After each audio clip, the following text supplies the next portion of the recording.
This is Tom Guan's, right?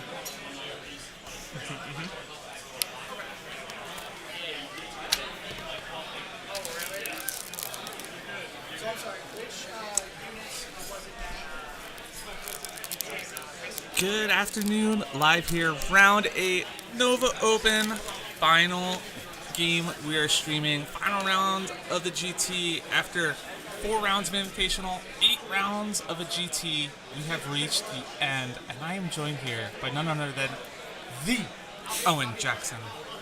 How you doing? Hey Emma, I'm great. Yeah, I'm good. I'm excited about this round. We're at the end of what seems to be a very long. It feels like we're playing Warhammer for a week, but yeah, we're into the 8th round. So both these players have won all 7 so far, right? I think the only people in the room unbeaten. The only undefeated players right here, live, or already recorded if you're catching us back later. Yes. Right here on your screen, in the most narrative of battles. Indeed. Catacross has led his rebellion of Ossiarch Bone Reapers, Petrifex Elite, against the Legion of Night forces of Nagash himself, Supreme Lord of the Dead. Is he going to put down this rebellion? Is he going to say, son, you're doing well, I'll just flop over dead when I come back? Because Nagash never die. Nagash is forever. Nagash is life. I mean, for Leo, Nagash is life. Leo's been playing Nagash for a long time. So yeah, I'm intrigued. It's probably what you would say is arguably the 2 best armies in the game at the moment. Death, rather than what a time to be alive, it's more like what a time to be dead. Because Death army is super strong. I was fully expecting there to be either Soulblight or OBR to take the event. Mm-hmm. However, my expectations were that Null Myriad, Yeah. Ossiarch Bone Reapers, or a Virkos zombie spam list. Mm-hmm. Instead, we get something completely wildly different and spicy. And Absolutely. I'm loving it. I'm here for it. Yeah, so, I mean, those lists, we've got Leo Rautanen, who is representing the tough crowd, and he has got a Legion of Night list. So this is within the Soulblight Gravelords. And we've got Nagash himself, the Supreme Lord of the Undead, 900 points of... I mean, it's arguable to see whether he's worth 900 points, but yeah, he's a massive support piece, does some decent combat damage, but yeah, effect... He's got a big bubble, so all of his units holding than 12 do have a 5-up ward save. Correct. Yeah. So he's like a distraction Carnifex and a support piece. He brings units back, brings models back, reasonable combat. But the main thing is he's always +3 to cast, +3 to unbind and dispel. So with 8 spell cast. Indeed. So yeah. He knows the entire spell lore. Mm-hmm. Yeah. So he's got control elements. He's kind of like the bedrock on which the Legion of Night army is set. We've then got 2 Vampire Lords. The Legion of Night have some fantastic sub-faction abilities. So you've got the counter charge, which is available. Yep. So in the enemy charge phase, after a unit has completed charge, if it's within 12 inches, you can attempt a charge. Yeah. But Nagash himself, not Legion of Night's keywords, but the zombies, Fellbats. Yep. Look to see them potentially countercharging, although do you really want to be in the face of Ossiarch Bone Reapers and their damage output? You do if you want to deny a battle tactic. Absolutely. So yeah, there's some good denial with that ability. And then the other key thing, which I think Leo's had an amazing amount of value from over the course of the tournament, is any vampire, of which he's got 2 Vampire Lords, they're able to do a heroic action, teleport anywhere on the board, 9 away, and then they have the access, obviously, to the lore spell from our current season of Merciless Blizzard. So teleport forward, you can have +2 to cast from Morbeg's Claw, which is a special artifact, and then just pump out 46 mortal wounds. So I mean, we've heard stories through the course of the weekend of, dropping 2 Gargants over the course of 2 turns with a combination of like Blizzard and Spirit Gale and also Vile Transference. Yeah, Leo killed in his game 5 King Broad top of turn 1 with that. Yep, and then the next turn he killed the Gatebreaker, and then his opponent shook his hand. So yeah, we've got a huge, magically dominant sort of centerpiece, and then 2 wizards that can pop around, providing like Hoarfrost and also the Merciless Blizzard. And then the command trait is fantastic. That's an aura, isn't it, of +1, counting as +1 on objectives, I believe. So all summonable units that are wholly within 12 of his general will count as 2 bodies on objective instead of 1. Ossiarch Bone Reapers, while absolutely terrifying in combat, tough to remove, not very good at body counts on objectives. No, exactly. It's a super elite army. So that's his hero loadout. He's looking to keep his general alive, which is the one that has Hoarfrost, because his grand strategy is spellcasting Savant. And then just, it's a load of chaff, really. We've got a 40 of Deadwalker Zombies, a 20, 6 Fellbats, 3 Fellbats, which are Battle Line and Legion of Night, and then a corpse cart, which is going to hand out, some +1 casting for the Vampire Lords. Yep. Mortal wounds to the zombies in combat. And then some endless spells, eh?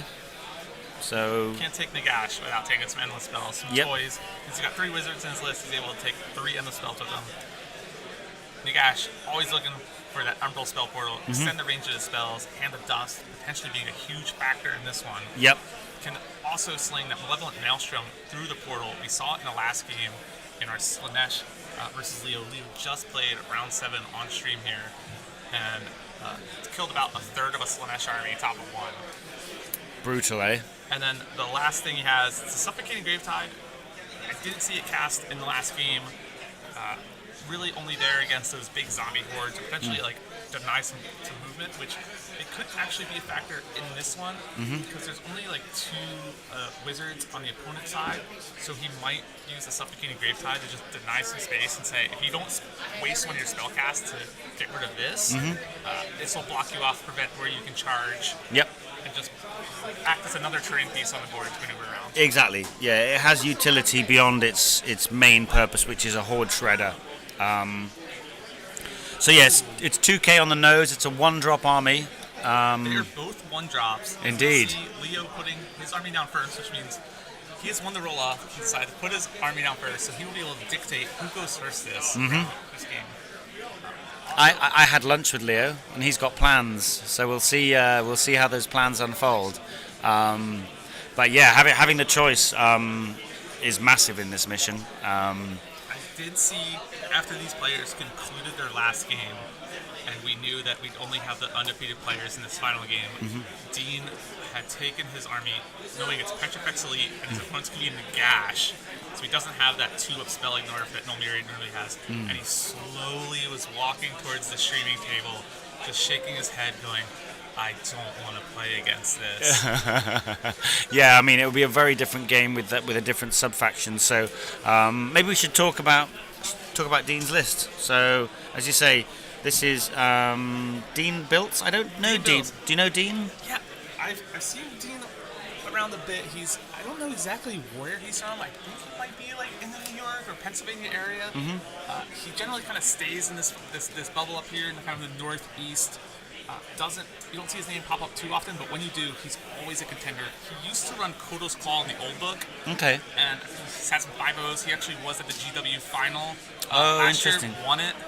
Oh, this is a competitor. I've heard about this guy. Okay, interesting. He is absolutely incredible on the table. Both players actually had a discussion before they started putting models down, where Leo says, I know it's the final game, but let's go through the basics. I play by intent. So Dean quickly shook his head. Yep, agreeing to that. But Dean was quick to point out, he plays by intent only if his opponent says what he intends to do. Yes. So Yeah. if you Nice. say, I'm moving this outside here because my intent is to be outside of 30. So it would be mismeasured within 29.9. We knew. We agreed. Not when somebody says, "Oh, it was my intent to do this." But if you haven't verbalized it, that's not intent, right? Yep. No, I like that. I'm gonna move this model up here. Want to be outside 3. You measure things, but sometimes every now and then the model might get a little budge. So he's going to be. I think they're going to both play the game in a very similar manner. Leo's a very precise, thoughtful, calculated. Yeah, Leo obviously on the Finnish World team, originally from Finland. I got to know him when he was living and playing in London at the South London Legion, and now he is a resident of this great country and looking to actually get his first ever US GT win. He's won GTs over in the UK. Not But it's just not. any GT, but the Nova Open 8 rounds. I know, this is huge, right? And what's he? So he's facing off against Dean's Petrofex Elite. Yeah, Dean had talked to a couple of us yesterday, and he said he took Petrofex Elite because he was very confident about OCR Bone Reapers in the current meta, going into almost anything except the OBR Mirror. So he kind of tailored his list and his sub-action towards Petrofex Elite, be stronger in the Mirror, which paid off because he beat Gavin round 6 in the OBR Mirror match, but only by 2 points. So that Petrofex Elite only slightly getting a favor. And what did it in that game was a huge charge that killed Gavin's general. Oh wow! And denied a grand strat. Amazing. Okay. So still very tight in the mirror, but he's really dreading not having the null mirror yet in this one. Yeah, I mean, obviously they're very resilient. I mean, I used to play Ossiarch Bone Reapers a lot historically, and one thing we never really liked was shooting and mortal wounds. So we've got Catacross at the head of the army, which you'd expect, and then the general is the Bone Shaper, who has diversionary tactics, which is a -3 to charge. which is a 12-inch bubble coming off the Shaper. Artisan's Key is what you normally see as your artifact, so it gives you the opportunity to double tap on bringing back models. On a 3-up, you can bring back some of the Mortis Guard or the Stalkers or the Death Riders. And then he has Reinforced Constructs, which I'm pretty sure is a 4-up mortal wound. Yeah, so he's got a little bit of defense against the potential the mortal wound output that can come out from Leo. But only if he's able to cast that. Yes. Because Nagash does have a +3 to unbind. Yes, which makes getting magical dominance, for example, as an early battle tactic very difficult. Leo as well also has, I will say it a little bit quietly because it's a bit of secret tech, but Leo with his heroic action can teleport his wizard forward to then stop that. So there's a lot of magical shutdown here, a little bit of magical defense. And then the Mortisan Ossifactor is the new character that came out with the new book. That's able to buff up some of the units of Morghast. You can give them, ignoring the first wound each turn, an extra pip of rend. So the Ossifactor is like another little support piece. Again, the spell Soul Release, I'm pretty sure, if I'm not mistaken, that doesn't allow units to be set up within 12. We're going to double check that. I'm pretty sure that's the case. So he's got a lot of ways of stopping units kind of teleporting in. Let's just double check that. Yeah, casting value of 5. Enemy reserve units cannot be set up within range of the caster, range of 12. Which is really strong against the Blizzard teleport combo that Leo's going to be trying to pull off. So if that spell does come off, I think we might need to see judges ruling on that. Because it's enemy reserve units and enemy summon units. Oh, and does it count? Not for so the teleport to it is fine. Oh, okay. Yikes. I'm also curious to see the setup from Endless Legions if a unit comes back in the moving phase. It's just a setting up, not a summon or a reserve. Okay, well, so I did think there was a little bit of play there for Dean, but it sounds like that spell. He probably won't even get it off, to be honest with you, anyway. But that's the spell he's chosen. We've then into the units themselves. The classic, never leave home without it. We have 6 Immortis Guard, kind of the bedrock. And then we have a unit of 3 Stalkers, which is a great little sort of dart unit, a little mini hammer. 5 Cavalos Death Riders, which are the fastest thing in his army, good for the battle tactic. Oh, the Cavalos Death Riders are amazing. They have that one battle tactic, but they die before he goes for the battle tactic. Could deny him. Yes. And then, not often seen, we've got 2 units of the Archive.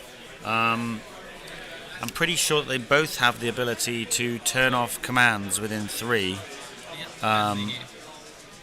Which is the Heralds of the Accursed One. And the Archive themselves, if they make an unmodified charge roll of 8+, they get strike first. Nice. And they also have a 5-up ward save if they're holding within 12 of any Bone Reaper heroes. Okay. Yeah, they're pretty tanky. The only problem with them is they don't, you can't bring them back. Once one's down, once they're gone, they're gone. So both these Morghast units shut off commands if they're within combat. If have to make unmodified 8-up charge rolls, strike first. The only difference is the Archai have the 5-up ward if they're holding within 12 of heroes, and the Harbingers do get to go into reserve. Okay. Do get to be set up 9 inches away. 9 away. Unfortunately, after they've done that setup, they can't do 4d6 mortal wounds, can they? Like a vampire lord. They cannot, or just blow themselves up. Yeah, that's As true. Leo's Actually, done a few times. yeah. My opponent yesterday blew up his own wizard, killing 10 Ungor. I thought it was great. We'll probably see at least one of those units sticking close to that Ossifector, who's able to buff up those Archai. Yeah, and we'll be seeing the Bone Shaper sitting in with the Immortus Guard as the kind of main part of the castle, because the ability to bodyguard. But yeah, they're both 2,000 points on the nose. They're both 1-drops, so there's that big roll. And then, what mission are we playing? Limited resources. I feel like my resources are quite limited at the moment. My brain power is down. I don't think either of these players, when I talk to them, are quite happy to be playing on this, especially as the final round. Yeah, it's a real brain drainer, this one, and it's obviously been targeted. It's probably the one mission which is the highest sort of demonstration of skill. So why not make it the 8th round?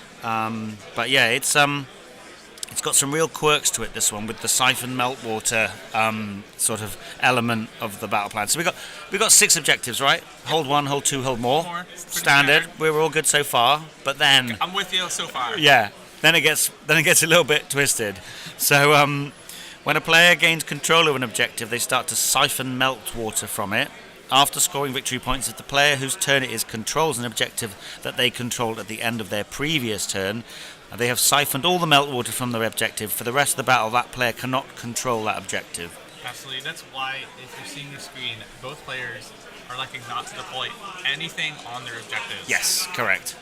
Yeah, it's having played through it several times, because the fact that if you hold it and then your opponent has a turn and then your opponent doubles you and then you get to your turn, it's your concurrent turns, not battle rounds or player turns. You know, you can unwittingly switch off your own objectives. So I think the general strategy and the way that this is often played is to have don't control the ones in your home early. Try and go across the board, hold the middle, and then look to because the chances of getting 1-2 more become less and less as things get switched off. We're going to try as we can, because it's going to be important for the stream. We're going to try and track this. We have a little whiteboard here. Emma's been doing her prep, so we're ready to keep you abreast of who has what and what gets turned off. Because even things like, I messed up in a recent game where I redeployed onto an objective, which then took it back off me. I took it again and then switched it off. So, yeah, this is going to be... I mean, Leo could just go for the whole I'll blow your army up approach. And Dean could go for I'll rush forward and blow your army up approach. But, playing around with the mission is going to be super interesting. And the deployments are very different, right? Looking at it, we've got... Leo's castle is pretty tight. You've got the block of 40 zombies. Yep. 2 Vampire Lords, Corpse Cart, and Nagash. He did put 3 Fellbats all the way to the right-hand side, making sure that they're not tagging the objective. There's the handshake. We've got 6 Fellbats at the top left. Looks like he's given 20 zombies in reserve.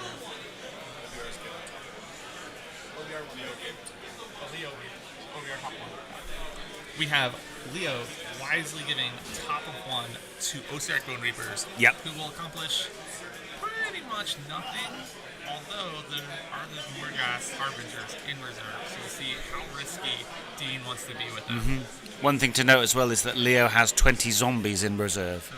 So, with the ability for those zombies to pop up out of the grave sites, then he's going to keep Dean honest in terms of board position, not allowing him to just jump in behind. Both armies have quite a decent amount of recursion, but it's the Soulblight Gravelords, like the tactical flexibility of the way in which they bring their units back, in that they can pop up at different parts of the board, near the grave sites, which is going to be really strong in a 6 objective mission like this one. Has spread his grave sites pretty wide. There's one in the bottom left, right on the edge of that bottom left objective. There's one on the bottom right objective. Yep. Right, almost on the middle of it. And then there's one in the middle between the two right-hand objectives, and then the last one is between the top two left-hand objectives. Yeah. So he's got access to all of these objectives, so we can bring models back on Post-Arc Bone Reapers. Very low on body count, so could be a factor in this game. Yeah, I mean, it'll be interesting to see what Dean chooses for his first turn battle tactic, because he might be able. There are ways in which Leo can deny that battle tactic. It just depends on how expansive he wants to be to deny that, and how much value he puts in it. I don't think that we have the ability to do board edges, because surround and destroy, you have to declare the units. So if he does have two of his harbingers off the board, then they're not going to be able to be declared. And the territories are so large, they're the table halves. Yeah. So if you cut the table from your left to your right down the middle, those are your territories. Yep. So yeah, it's 22 inches up. It looks like Dean's measuring out. He's got a unit of Capitalist Death Riders there, lining up to see what it looks like on potentially a charge into those three Fellbats. Mm-hmm. You think it might be a slight error having those Fellbats up there on the line in charge range for some Death Riders, or do you think Leo, he knows what he's doing? He's here. Yeah, I would say they're fell baits, not fell bats. Ho! There's the first one of the stream. Yeah, Leo knows what he's doing. He probably wanted to set up in such a way that he maybe made Dean think that he was going to take first, because those Fellbats could have just run forward and got board edges along with the 6 Fellbats on the opposite side. And I actually think that the Kavalos coming forward, they'll do too much damage to the Fellbats to get the battle tactic, which is Trample the Defiant, I believe it's called, because they have to not only complete the charge, they have to stay in combat, and you're looking at 9 wounds. It's only if all of them swing, right? Because he could just pile one in, only have the one swing, the other ones just pile in, make sure they're not. Yeah, but again, with Leo's positioning, he may have given him a long charge, which means that in order to make that charge, he'd have to roll a lot of dice for the charge impact hits. How far do the Cavalry Death Riders move? They used to move 12, and now they move 10. But with the Ossiarch commands, you can move. Yeah, you can move up to 13. So once we're going to see now, we are seeing the trample. That says trample for the battle tactic. So we are seeing the Kavalos Death Riders battle tactic. Ooh. So Dean. Not a whole lot of options here, though. No, I mean they look to be maybe they're 13 on, so that means they're going to be. They probably need something like an 8-inch charge, I would say, to make doable. that doable. Yeah, and now that you can actually reroll charges inside of Ossiarch Bone Reapers, I still have never done that. I've played OBR for 3 years, and I just played on hard you mode. Make all your charges. No. You don't make your charges, and then you complain. That's what you do. You think Ossiarch Bone Reapers doesn't achieve everything? Not everything. It does now. They're such a good army now. That's why I don't play them. If you're just joining us, we're in round 8, the final round.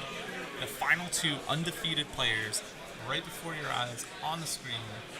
Leo, the dump truck, with his Nagash, Legion of Night, facing off against Dean Bills, the secret sauce of the East Coast. Not very known outside, but amongst the East Coast, especially Northeast, very well-known player, very successful in events. And he's running the Petrifex Elite Army, so does not have the 2-up spell ignore protection against this Nagash. Looks like he's using the heroic action. This is huge. He's using the heroic action now to reposition his Vampire Lord General, so that way it can issue a redeploy to those Fellbats. Yep, cute. And also it'll mean then that they will be counting as an extra model on the objectives, should he catch them. Wholly within 12, yeah. Ah, wholly within 12, okay, not wholly within 18. Okay, but yeah, that is... really wants to move all the way north here on your screen. That's very cute, though. The reactionary play that you've got with the Vampire Lord is massive. Emma, you need to get close to me. I will try to get closer. My voice is starting to lose it. Yeah? It's my 12th game of coverage here. Oh my god, I bet you're sick of this game. I'm definitely not sick of Leo, I can tell you that. This is our 3rd time Leo's been on stream. We had him on Friday. I was thinking, you know what? This Legion of Nagash, I gotta see what the heck it's doing.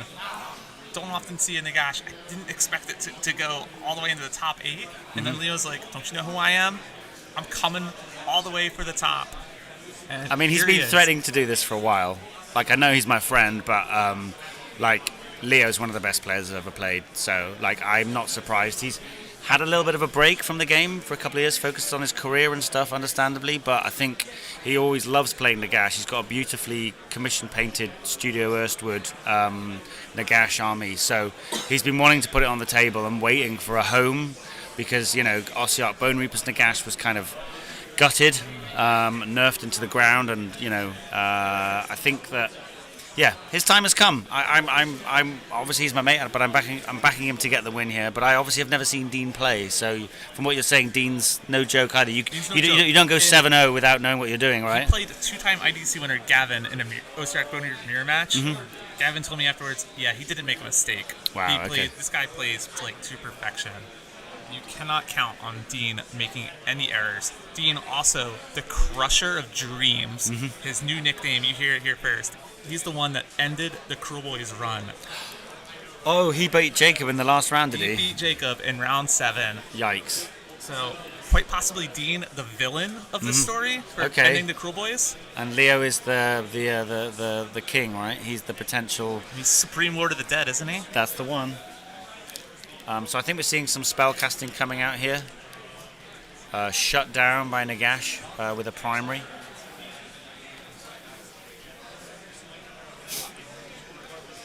Hey, shout out to Ridge in the chat, who's just become a dad. Daddy Ridge made his own spawn of Chotek. Yeah, his own little skink. Yeah, congrats, man. And I can see there's Hannah from the Finnish team supporting her compatriot. And we've also got Gitley, who is one of Leo's OG practice partners from back in London. So a real international crowd here. Sure, a lot of Leo fans in chat right now. Mm-hmm. Truly international battle with an international duo to talk to here, with Owen and myself here. This is going to be fun. I mean, I'm intrigued as to what Dean's going to do here. He's probably just going to have to sit at the 9. When I say sit at the 9, he's going to have to move those Death Riders up, sit at 9 inches, not allow it to redeploy, and then the banner within the Death Rider unit that's on the far right hand side there, that gives a +1 to charge. So he's just going to be looking to roll an 8. An 8 with a reroll is doable, but I still think he's going to do too much damage. He was using his terrain piece to target those spell bats all the way up in the top left. I didn't hear quite what effect he was looking for, but he needed the 4-up and he failed it. So no effect off of that. And then there's Ben Murphy in the chat as well. We trained Leo how to use Nagash. He's got this. Yeah, so that's Ben is again a massive Nagash player, one of the original OG Nagash players in the London scene. So yes, we can. Yeah, well, we're gonna. If Leo wins this, then we can take a little bit of the credit, I think. Oh, okay. So not all due to Leo's success. No, wasn't all his brainchild. No, not at all. No. It's a collective effort, definitely. Seems like we have a ton of Leo fans. I wonder if we have any Dean fans. Yeah. Anyone out there repping Dean? Let us know in the comments here in the chat if you're a fan of Dean Bills with his Ossiarch Bone Reapers, or if you're just Team Leo here, upset about the Cruel Boys loss, or just potentially repping your boy originally from overseas. Where's Leo originally from? Here? From Finland. He's actually just from Finland. Yeah. From Finland, moved to London, and then he's moved on to now living here in DC. This is his local tournament. This isn't. We got the redeploy coming in. It looks like it's a big one. A big one, but it could be enough. You never know. You never know. There they go. They go back. Unlucky Leo. I rolled a 6 to redeploy Be'lakor in my last game and denied a battle tactic. It felt amazing. Always feels good. Still lost a game though. Needs a 5 on the dice. We've got Team America Captain Sean Clark here. Table Boston informing us 5 on the dice to get this battle tactic. We did see Noah on stream fail a rerollable 5-inch charge. So oh god, yeah, I heard all about that, yeah. We're also seeing some aggressive play here. Big aggressive. Can these stalkers run and charge? They can if he's used a hunt and kill command ability in the hero phase. Then they're able to run and charge. It used to be, it's always been run and charge, yeah. What about these Immortus Guard? He's looking Dean's looking to just put his foot on the pedal Yep. and just send it. Yep, he's already baited out the redeploy, and wow, this is aggressive. This is very aggressive. I mean, we'll see how aggressive he's going to go, because is that castle going to move? We've got 6 Immortus Guard, a Mortis and Bone Shaper, and Catacross there. Catacross will have used his command ability, so he'll have +1 save and +1 to hit coming off his large base in a 24-inch aura. But yeah, I think it might have been a 6 on a run for the Immortus Guard. Too. Right, nice. There's a lot to be said for dominating the board space, and I mean, this is not what Leo would have wanted, because if Leo can pin in with his unit of 20 zombies and deny the castle breaking out, then that would be huge. So Dean would have recognized that and appreciates that he doesn't want to just be pinned back off the objectives. If he gets doubled, though, there's a lot of damage that can come out of Leo's army. Finally, we have a Dean fan in here. We've got a couple of them. We've got Josh Oko 12 and Tim Howarth. Dean representing the bottom table bullies, Leo representing the tough crowd, has been adopted into them. Yep, and we've got to shout out the South London Legion as well, where Leo originally cut his teeth. But yeah, this is good play here from Dean. I'm not surprised you don't go 7-0. Looks like he did do a quick measurement from the gash to make sure that these Immortus Guard are outside of 18. The gash, always a big threat because you can cast Waste Away, which is -1 to your damage and to your wound rolls. Huge against Immortus Guard, just neuters their damage. Oh yeah. And also able to throw out a Fading Vigor, which is -1 attacks, which could potentially go off twice and be -2 attacks. And if he gets Waste Away off on an unmodified 9-up, he can put on 2 units. Also, with the way that those Immortus are strung out, if they're within 21 inches of Nagash, he's going to be able to Hand of Dust off the single Immortus in the middle, and then he would coherently break the others off. So, well, looks like that's what Dean's looking for. He's taking the spell portal here. Wow. To see where the threat range is. This is how calculated Dean is. You got to do it. You got to do it. I mean, he's I think he's more concerned about the Hand of Dust on Catacross himself here. Yeah, if we see a dust on Catacross, then I think we shut down the stream at that point, because that's big news.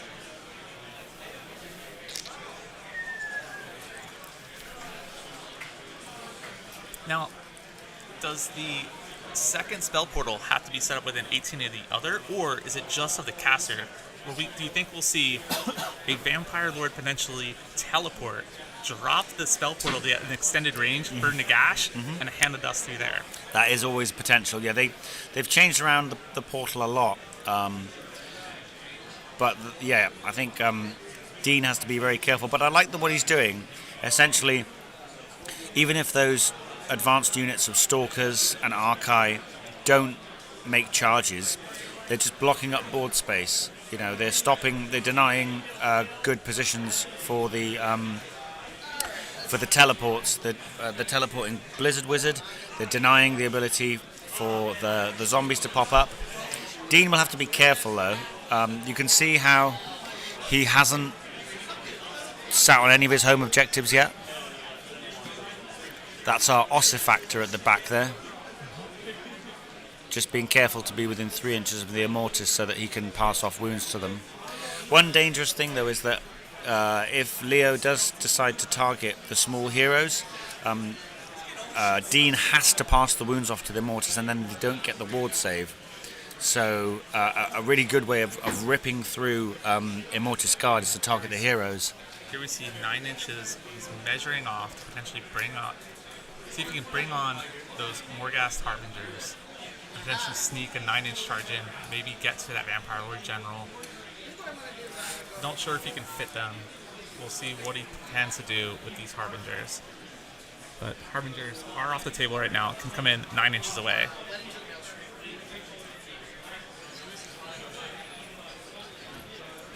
This is bold. I don't think Dean can play passively, otherwise he just loses. So he's going for a big, bold play early and hoping to then win a prio. I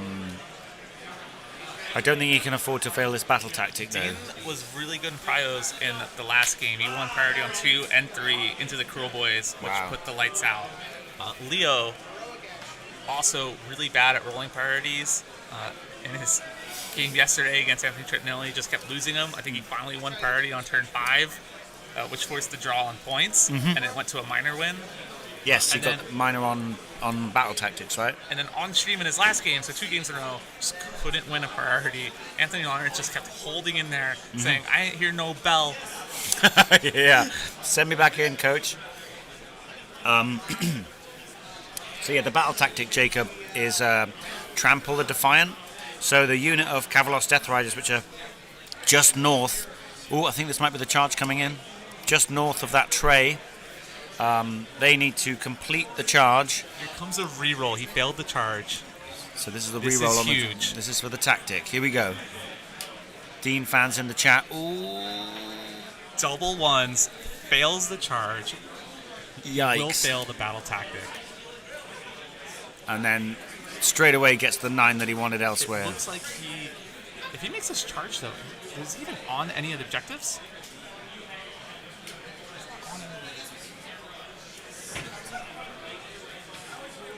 I don't see Dean ending this turn on any of the objectives. So he's taking this charge in a couple of stalkers. If he takes this charge, he might have a 0-point turn. Big yikes. I mean, he might end up just. Yeah, no, They he's could- and he's moved the stalkers off He's that moved the objective. stalkers. Off. If the Morghast in the center make the charge, they could. They Well, could, I was gonna. but Yeah, then I the was, zombies will just pile they'll in. pile him round. Yeah. Yeah, we're predicting a big goose egg here for our OCR Bone Reapers. A big donut, right? Yep. So, looks like we're Oh, yep. He's actually had a think there. He's brought it back. brought it back. Big heads up Woo. play there. Well, I mean that. Which will score him actually 2 points for hold 1 and hold more. Because Yeah, that's unless, massive. because he has tagged the objective, the zombies are going to be able to pile in. So he'll only be on 1 point because the zombies will pile on to that objective at top yeah, of left course. and deny him the hold more. Oh, look, but they've gone in. We've gone in. But I just don't think it's going to be enough. That's 40 zombies on a 5-up ward save. Do you think just 3 No. stalkers, No. 2 more ghast? No. The Noah's got no faith on it. they've got spirit halberds, so they're the real elite. They're flat 3 damage, but they only get 3 attacks each. Damage 3 and high rend, but you know, elite damage is not what's going to work well for into these zombies. You want mass attacks. Somebody's cast a spell and all the terrain has just gone translucent, which is helpful. I'm just being silly, of course. So, looks like Dean really likes using the dice tray. So, in order to free up some more flat space on the table, they've removed the Wildwood terrain pieces. Just replace them with some clear bases that are cut the same size, provided by Games Workshop. And most of these tables, all the terrain here you see, all the Games Workshop terrain that you find at their GW Open events. So, very unfortunate there for Dean. He's going to really look to pump a lot of damage into these zombies now if he can. I mean, I can see him maybe lifting up half the unit, but you know, with a CP available, and also now we've been talking about the strength of that blizzard. He doesn't need to teleport away to do blizzard now because the units are right in his face. One of those stalkers does have a 3-inch reach, does it not? Yep. He is measuring out. He looks like he's potentially getting the 3-inch reach onto that Vampire Lord General, which wow. is the grand strat Yeah. of his opponent. Yes, yeah, the Dread Falchion is in range there, I think, yeah. And you can use one of the aspects on the Stalker's War Scroll to give an extra pip of damage. Can go extra rend. I think looking at the position of Catacross, I'm unsure as to whether they're going to innately be getting a +1 to hit because that's quite a distance with the 24-inch bubble. But yeah, even one could easily pick up that Vamp Lord. The Vamp Lord is a 3-up save, 5 wounds. You will have the 5-up ward save from the Gash, though. Yep, and it's not the Blizzard Wizard either. This is the Hoarfrost General. This is the Hoarfrost General. But it's still spicy. And that is the General with the command trait that gives everything, all the summon units, counting as 2 objective instead of 1. Yeah. So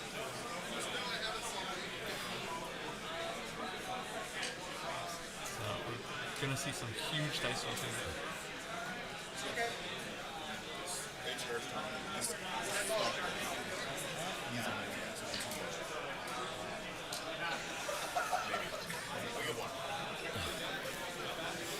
Table Watch Sean Clark, Captain America himself, keeping close eye on events, filling us in on what's happening at the table. We also have Gareth Thomas, one of the world's refs, rep at a ton of events. He told me he's judging about 6 other events this year and over the next 6 months. LVO judge. Also means that we've got 2 Welshmen on the top table. The fact that he's a judge and I'm commentating is that's just details. But Gareth was very happy to say that there's 2 Welshmen on the top tables. Matt Mallow, actually, our other fellow Welsh compatriot, he's currently facing off against Tom Guan to win the next bracket down, the bracket that I was in. That's the bracket final in bracket 2. Still some huge. Let's see which one swung first. I think it's the Stalkers. Pretty sure he elected to go for the Stalkers first, but just going to get a quick update, make sure that the Stalkers are indeed the ones that swung, and then I'll be back with an update. Cool. I'll keep us proud. Well, PF Luigi or whatever how you pronounce. That's just rude. Only time 2 Welsh will be on the top tables. Outrageous. Yes, Robbo, Matt Roberts in the chat. Go Team Wales. Exactly.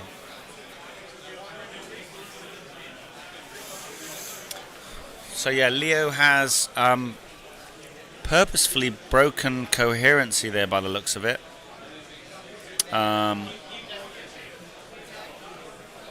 Liking what Leo's doing there. He's purposely broke coherency with his zombies, isn't he? I was just talking to Sean Clark Yeah. saying, and both agreeing that we don't actually like what he's doing. But he might be making them. No, I like it. Really? Yeah, Are you, I don't mind it at all. because if he piles in a couple zombies on an objective, he will deny Yeah. his opponent the hold more.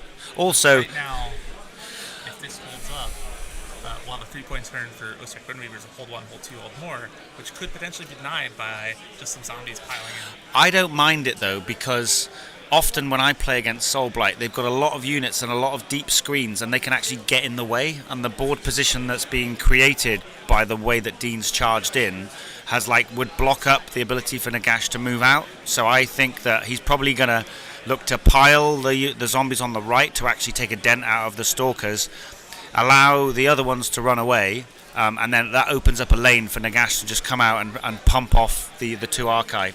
Potentially. There is that break of 6 and more card right below that could easily That's fine. jump right into his face. Yeah, Nagash is bait. Nagash is bait. Don't worry about it. We'll see what the Finnish genius is up to. Exactly. He's probably going to finish Dean. Oh. Whoa. Would we call Leo the finisher? Gitley wants you to get closer to the mic. I'm going to do my best. Sorry about that. Can you pile in if you don't end up in coherency? You cannot pile in. No, if you're not. You can end up in coherency. Yeah.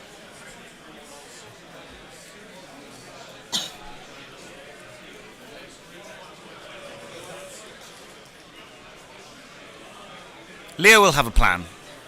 I know this man has a plan. Don't worry, he's got a plan. When they run away, do they count as slain and then they're going to put mortal wounds on? Is that part of it, or is it only in the combat phase? They can only roll for the mortal wounds if they've been slain by a melee attack. Gotcha. So you can stomp, kill them off without mortal wounds, shoot them off. Okay, You can perfect. gobble them up with like a Star Drake and just pick them up.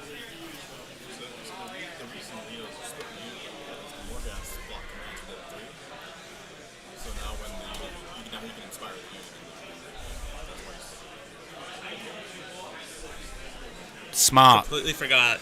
Yes. After we just talked about it in this review, that the Morghast block command abilities if you're within combat of them. Yes. So he's split the units so that he can inspiring presence them.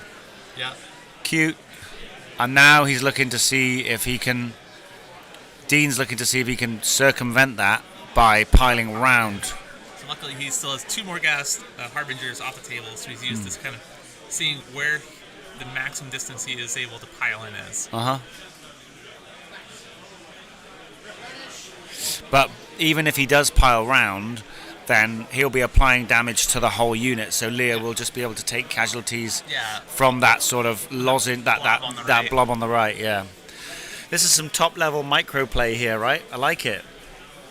I'd forgotten about the switch off, which is crazy strong. Also means that if he can pull them out of 3, so he's given up on that, and he's looking to come around and take a chunk out of the corpse cart. So the corpse cart hands out mortal wounds and also the buff to the casting. Plus 1 to casting as well. Dean is focused on he's going for the big plays here. It's 6 wounds on a 6-up save, so there's a potential 9 damage coming from one of those Morghasts. So roll well, see you later. After 5-up ward saves, on average, that's 6 wounds still. Yeah. So I think we're going to see 1 going into the corpse cart. Maybe even 2 with the... looks like a lot of failed hits there, though. That's the problem when you only roll 6 dice. It's like the Stormcast issue, or, Only 2 saves there to make.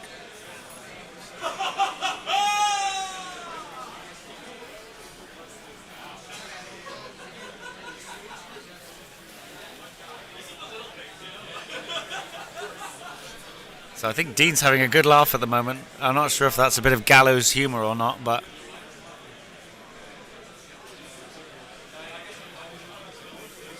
I'm getting the sense that the corpse cart lived.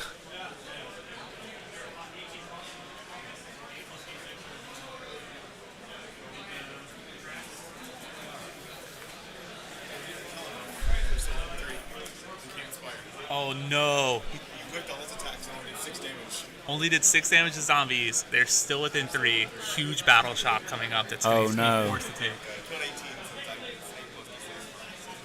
It's not pulling out of cookie. It's at the end of the turn, right? So Leo with some big brain plays, and then all undone by some terrible dice from Dean. This is great though. This is like turn 1. We're getting right in the weeds already. We're getting right. If this is a signifier about how the next... of 1. This is like the next 3 hours are like this. Just getting started. Buckle up. If you're just joining us, this is round 8 coverage. The final 2 undefeated players here at Nova Open.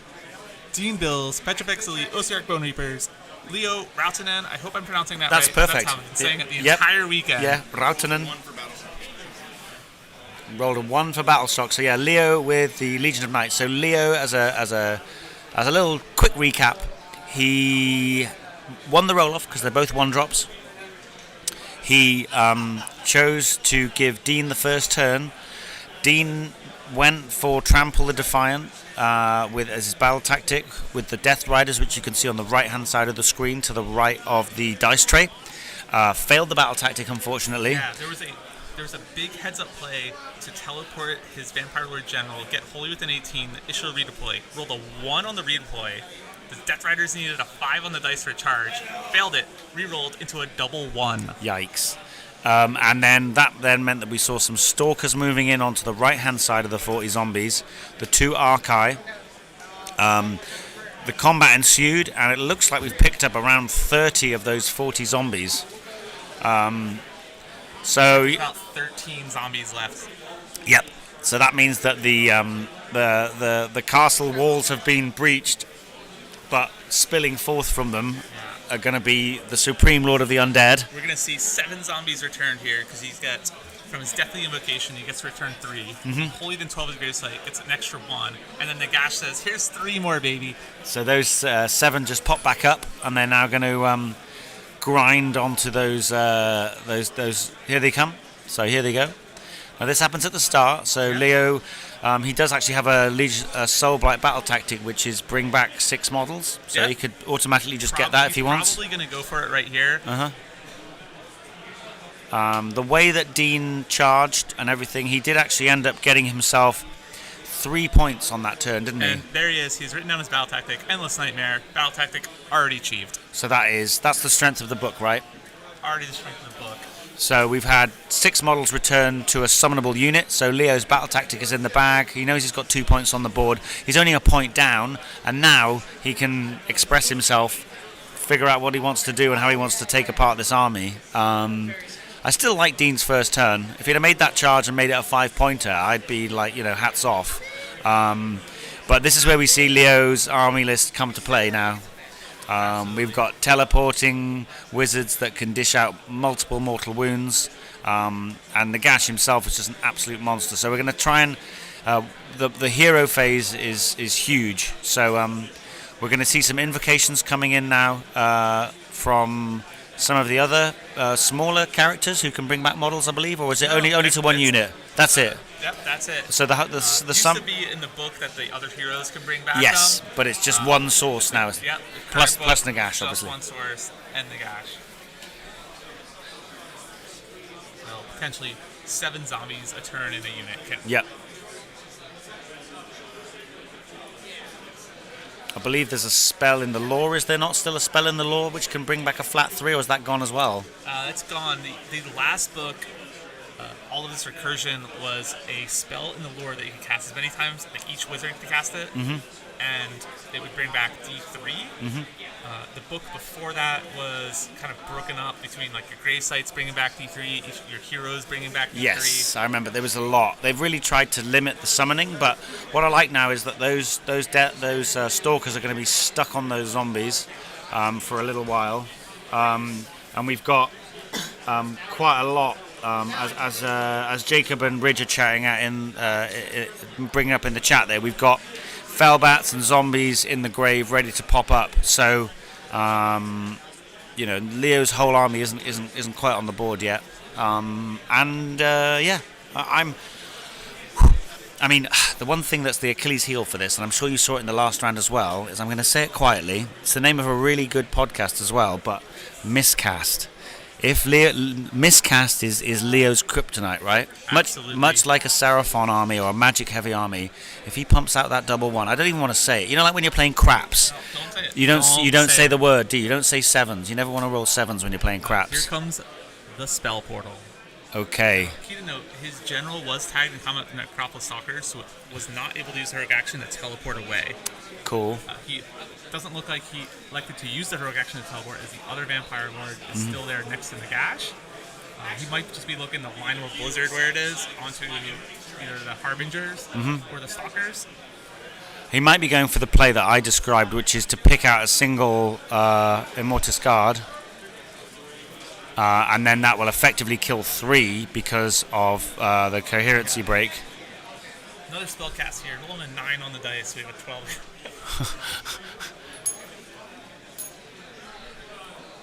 Looks like it's the Maelstrom. The Maelstrom is out. So the Maelstrom, every time you cast a spell, the power goes up. Starts at 1. If it hits 6, at the end of the phase, it'll get removed from the board and explode. Before it gets removed from the board, you can actually send it through the spell portal. Glorious.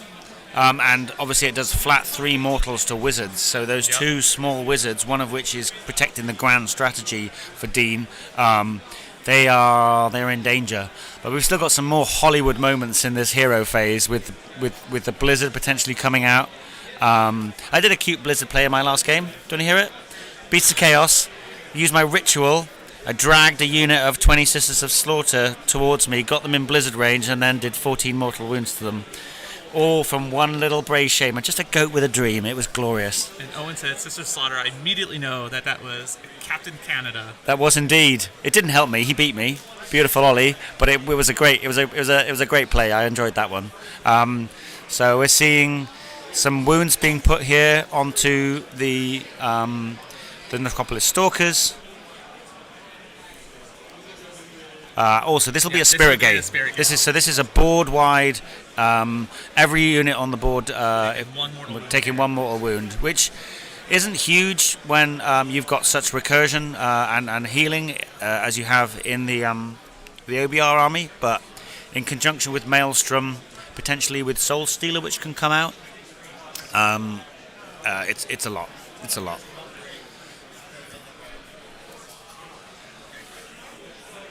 So we're just going chip, chip, chip here, and then we're going to see Either the Maelstrom come through, we might see a Hand of Dust, we've got a Blizzard, we've got ways to, limit the damage. Only within an inch, right, for the Mortis pass-off?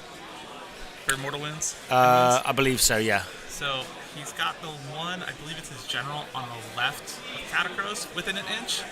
But then the Catacross is only within an inch of the guard all the way on the right side. Uh-huh. So he's got to be real careful where he allocates those wounds, and he looks like he's going to put them on the left-hand side.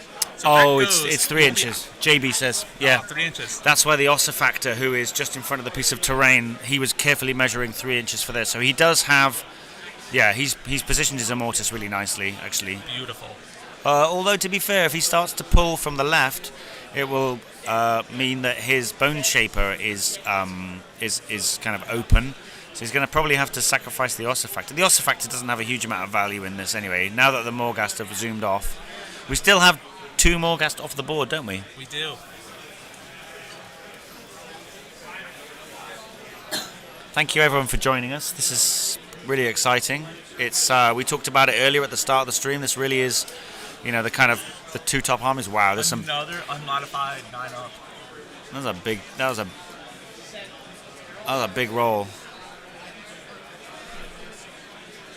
Now we will have +2 to cast as well for all the wizards except for Nagash because of the Morbeg's Claw artifact.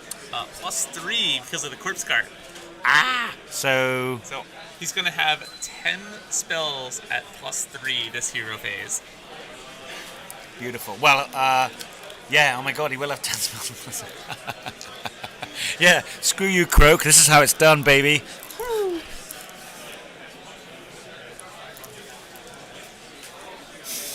Shut up, Jacob Berry. I believe that's what the tiebreaker was in the draw I had with Anthony earlier. They had a rear off. See you later, Ridge. Take care, man. I'm still waiting to see it. I really want to see a Blizzard come out. But he might be holding it off because he has blown up that Vampire Lord a couple times this weekend. Uh-huh. Yeah, it just depends on how much value he puts in it. I mean, if he doesn't start clearing these units off and doesn't get the priority, then they can still do a hell of a lot of damage. And the can has been opened somewhat.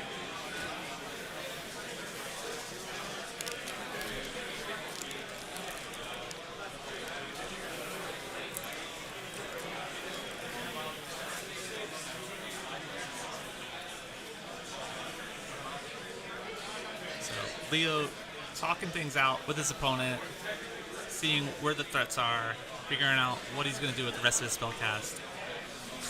There's another 8, which is going to give him an 11. Yeah, it's great when you're +3 to cast, and then you can bust out like 8s and 7s and 9s. All of this spell casting is obviously powering up that Maelstrom as well. Yep, it's already at a 5, so 1 more spell cast.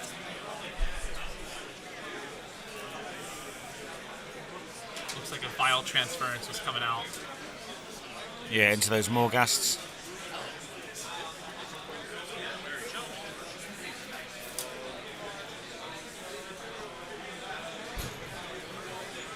Age of Sigmar players, 2 hours left in the round. 2 hours. Official notification, 2 hours left in the round. This is the final round, game 8. Our last 2 undefeated players here on stream, right before your eyes. Legion of Night, Nagash, Ossiarch Bone Reapers, Petrifex Elite, Leo Routinen versus Dean Bills. Someone's taken home the title. I mean, based on the matchups and obviously massive bias. Oh god, Leo is smashing out these. That's an unmodified 10 there. So yeah, there's some big rolls coming in here. Yeah, I think this is another unmodified 10 right there. So I think Leo is Leo would be my favorite. This might be the Blizzard. There's a 15 right there. Just on the dice, and he's another +3. So 46 mortal wounds go coming into the mortal. Oh, that's 14 mortal wounds. And 1d3 back to the Vampire Lord. 3. So the Vampire Lord lives. But we might just see the Morghast picked up right here. Yep. And these are going to be 5 upwards because of the Morghasts. And they only get the 5 see you later. Oh, there they go. Boom. Blizzard, Exactly what he baby. needed. He's got that open space now. A lot Oh, of place to put 20 zombies. I've just wherever he realised wants. that Macro Cat in the chat that's Leo's wife, Krista. So their dog Donna wants Leo to bring home a new trophy. How cute is that?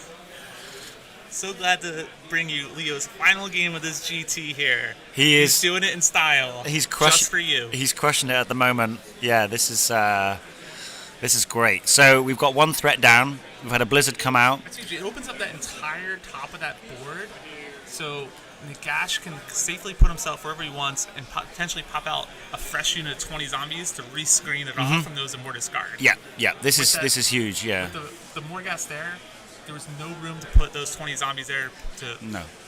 reform the lines, rebuild Helm's Deep. Yeah, exactly. And he's obviously, like, Leo's a master of, using his resources and drip feeding everything out. So he's noticed that basically where he's kept his zombies, he can create a screen there. And as you say, open up the rest of the board because the threat is from those stalkers and also from those death riders. So if you can screen that off, it'd be really interesting to see what kind of movement Nagash does.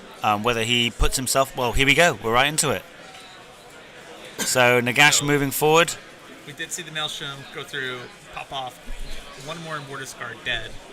So in that first turn, he's Two of them are killed. gone. He's killed 2 Immortus Guard and also 2 of the Morghasts.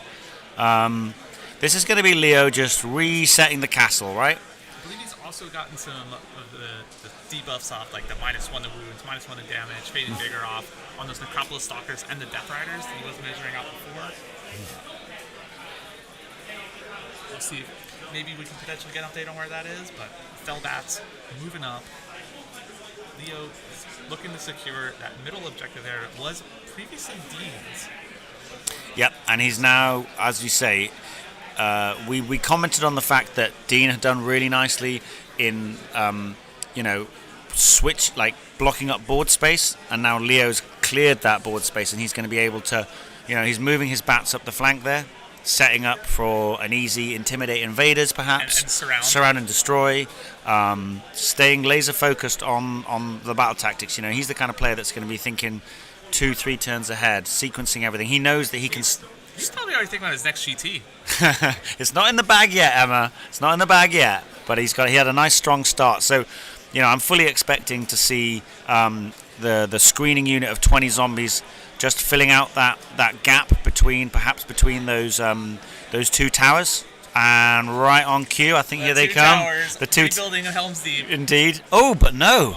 He's switching it up on us. He's actually what he's making Dean do is be like, turn him round. Okay, 20 zombies in here. You got to deal with these guys.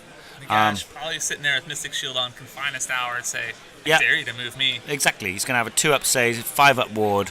The Archive with Ren 3, damage 3. They're one of the only things that could really put a dent in him. Looking now, those Stalkers. They're just going to get ground out. I'm not sure if we're going to see a charge over the top from Nagash, perhaps. Interestingly, it's great. Like, look at the board position. If Nagash makes a charge over the top, which we're seeing potentially coming in now, that's a 6. That's not going to clear. We're going to see it re-rolled. If he can hop this screen, no. So that's the first thing Leo's really failed this turn. I don't think he minds. Showing us he is still immortal. Yes. Yep. But he's got dead Walker zombies to the right, Felbats to the left, and it's just cat across, stuck in the middle with some Immortus Guard. It's the Pulp Fiction play. Just Leo's, all of Leo's units, apart from the heroes, can jump, can pop back up. Whereas every time Dean loses resources, full units, then they're not coming back. So Leo's army will ramp really well into the late game, and Dean's will fall off. And with the fact that he only got a 3-point turn, this is looking good for the tough crowd and the South London Legion's finest. Yeah, already bogging those Necropolis Stalkers down in 5-up ward zombies, Yep. making them irrelevant for the next turn. Leo's already faced off against an OBR army previously in the tournament, so he knows what he needs to do. He actually said he was much happier into the this Petrifex than into Mortis Praetorians, which he's previously played, and he's done really well to dodge the Null Myriad. Because if you imagine all of this damage completely nullified by Null Myriad, which Gavin was running, obviously. I talked to both these players during lunch. Leo very happy to take this match. Dean absolutely dreading it. Yeah, and it's playing out how we expected. Just that mortal wound damage, just going to grind him down. I think the only thing that didn't work for Leo this turn was maybe getting that Nagash charge. So Nagash's bum is hanging out in the wind, which seems, He's kind of protecting his Vampire Lords, because there are 2 Vampire Lords up there. He can just teleport one away wherever he wants. But so probably doesn't want to have his butt out there. No. Now, Not the end of the world. One thing I'm not sure if we know. Did we get Hoarfrost on the zombies? Do we know? I don't think he did. No, he couldn't. 57 zombie attacks. So we got 57. Because he put out the spell portal and he put out the Maelstrom. And the other Vampire Lord cast the Blizzard. Blizzard. Correct. Cool. So he doesn't have the spell He's cast. just fishing for 6s on the board. Yeah. A cute combo in this list is to go for Hoarfrost, get 2s to hit on the zombies, which can translate to a lot of hits, and then that really maximizes the potential for getting the 6s on the mortal wounds, because the normal regular attacks will not grind off the stalkers, but it's really the mortals that will do the damage. But even if he picks up 1 stalker here, it's great. That's great. I'm gonna bet he picks up 2. Yeah. Between this and the stalkers fighting back and dying from mortal wounds. Oh, That's of my course, prediction. of course. Yeah. They're all hugging them wildly. I mean, we've got a lot of. Or none, and I'm wildly wrong. Yeah.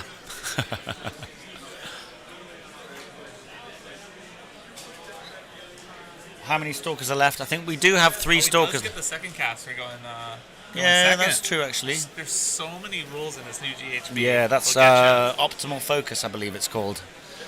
Something which we're going to have to stay abreast of everything that this list can do, right? It's been a long week here. Mm-hmm. Okay, so we're seeing some wounds applied. I reckon we got to see at least one dude lifted. Oh, let's say. Was that my 2? Ooh, 2, and some wounds. Oh boy. Well, that stalker's going to go down as well. I mean, if Leo gets the double here, it's bad news bears. Catacrow's probably going to be sitting there going, I'm in danger. He's in big trouble. Also, think about it. Nagash's positioning means that we could have. Are we going to have a hand of dust? We can't have a hand of dust through a portal because. He did still position himself within an inch of that spell portal, though. So we could see a vile transference at least. I don't think it's 3 inches back there to get to Catacross. Definitely not the Catacross, but. But you did say that Leo's not been very good at rolling prios this weekend. Oh, it's been terrible. So hopefully, that's Dean's best play at the moment, is to hope that. And Dean has been amazing. He won all his priorities against Jacob. Yep. Destroyed the Kerbal Wiz by just winning priority rolls. I can't see it.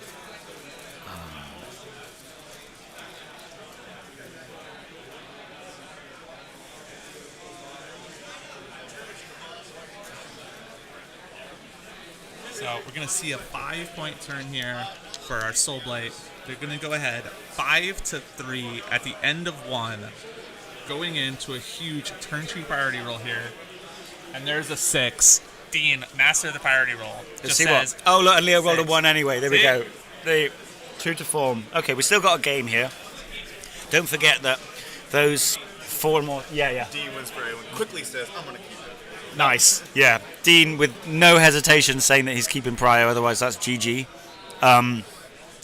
The ability for Catacross and the Bone Shaper with the Artisan's Key to immediately bring those 2 of those Immortus Guard back is massive. And then with Nagash's bum hanging out in the wind there, I mean, we can see a Finest Hour come in. There's no monster to roar off a defense, but I think looking at Dean's first turn, he's not a man who's adverse to like I wouldn't say a wild play, but certainly like a kind of a balls to the wall sort of play. So him yeeting in those Immortus straight into the back of Nagash would not be a surprise to me. Perhaps pop up the Archine 9 away and then charge them in and hope for not only a strike first but also shut down commands. So you would then get You could have the Archai go, then you could have the Immortus go. They could also declare that this is the turn in which they fight twice.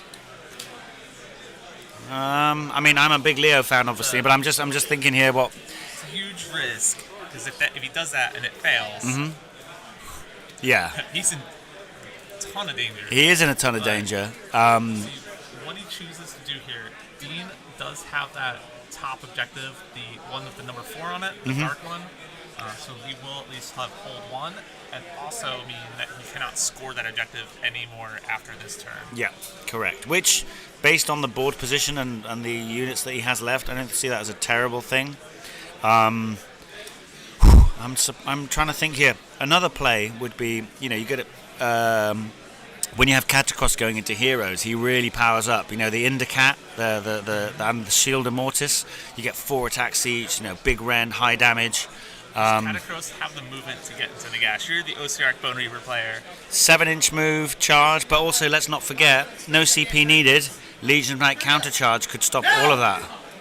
Doesn't only the Vampire Lords up there be able to do it? No, the zombies can do it. Everybody can do it. Why is this not working? You'd have to finish a charge though within 12 of those zombies for them to be able to countercharge Yeah, you back. that's true. That's true. So we'll see if Dean's aware of this and what he does with those Death Riders. Yeah, Dean's still got a lot of play here. Those Death Riders are fast. He could be tempted to bring them round, mortal wound impact hit off the corpse cart, and then pile into the small heroes, perhaps. The tricky thing really is that whilst we're playing a war game, the strength of battle tactics and grand strategies, we're seeing led into the Maelstrom being our.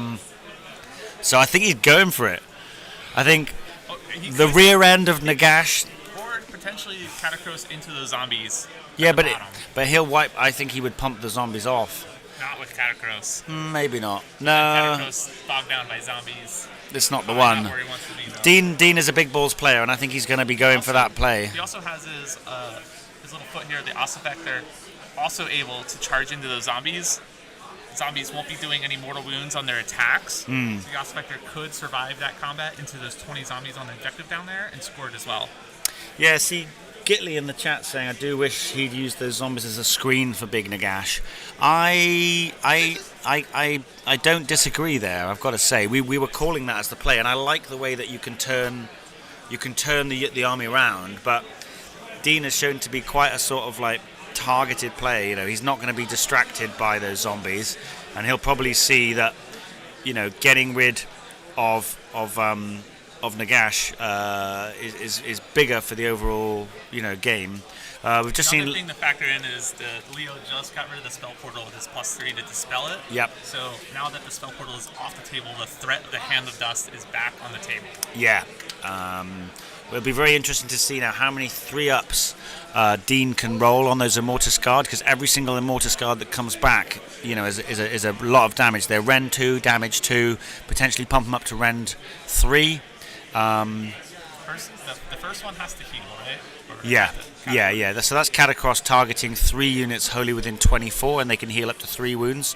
That's also one of the strengths of Spirit Gale, is that when you pump out those individual little Here bits comes of the chip. first 3. So there's a 3-up and another 3-up. That's it. Yeah, I think he's got them both back. Yep, they're just chatting it through now. Cutting through, Dean explaining. Yep, and Dean is good at rolling 3s, because I think we're going to see 2 Immortus pop back. And they're closer, which makes the charge easier.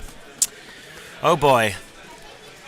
Now, on the back of Leo's shirt is Dr. Dump Truck, and he's left Nagash's bum hanging out a little bit there, hasn't he? So maybe that name is going to come back to haunt him, but I still, unless the Morghast come in and shut off the command for the all-out defense, there's a red token next to Nagash.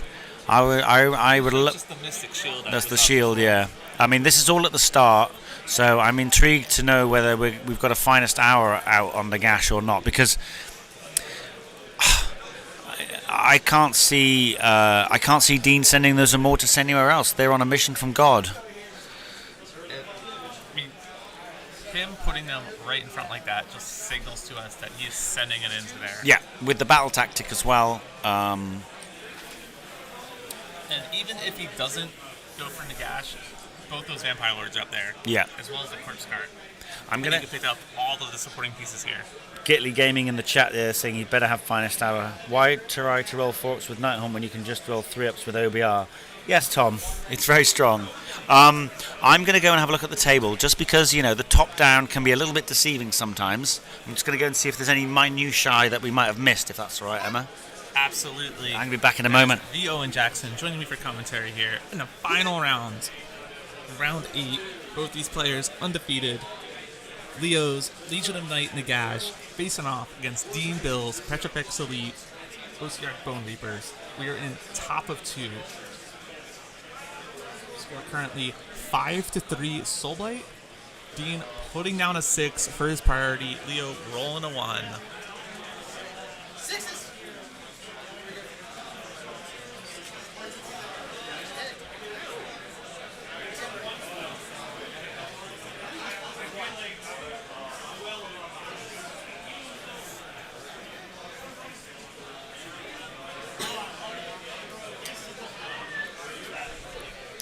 Owen is definitely louder than me. This is game 12 of my casting, so my voice not what it used to be at the start of the week, but I will do my best to bring it up. If you missed any of the prior games, we do have them here under our past live broadcast. This is game 8. We also streamed an invitational on Thursday. There were 4 games of that, so it's 12 rounds Age of Sigmar on here.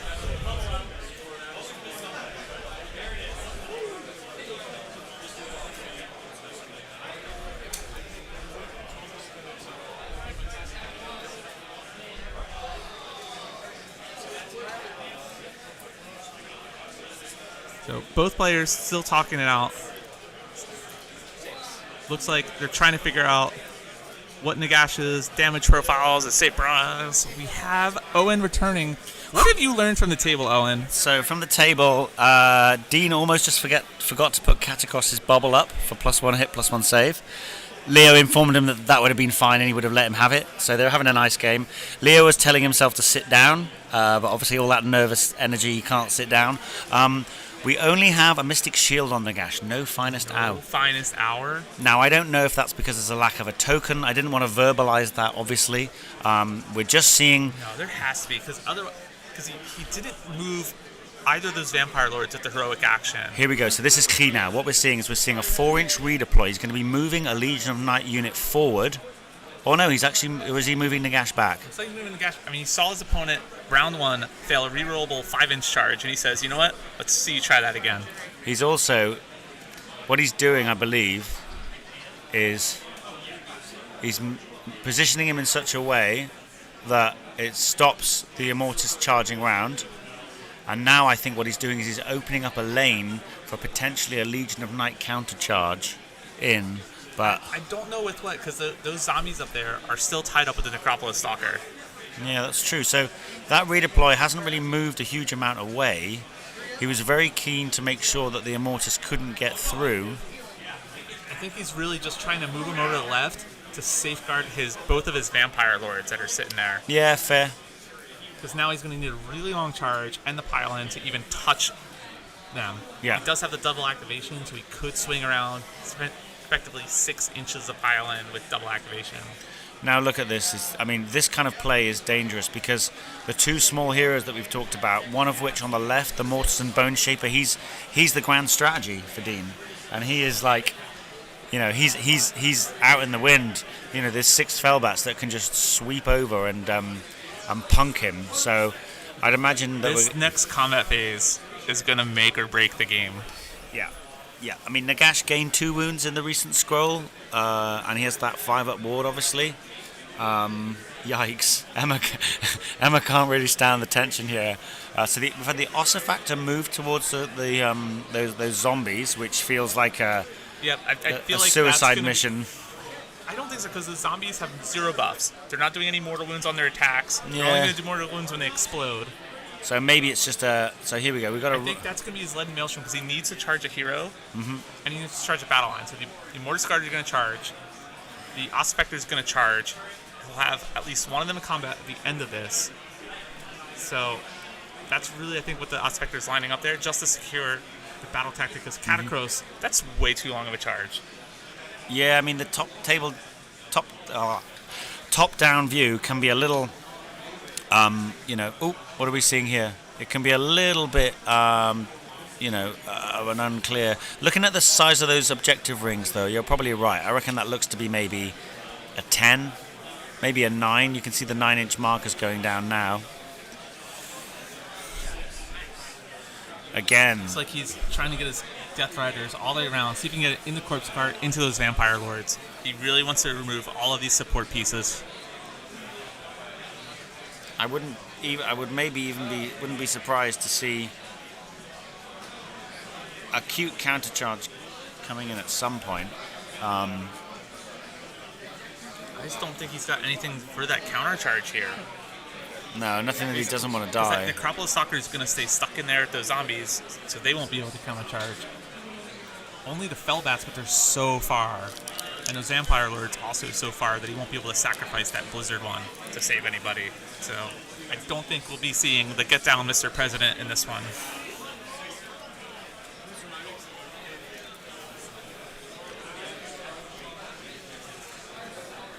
Dean is such a smart player. I don't see him making that mistake of retreating the Stalker.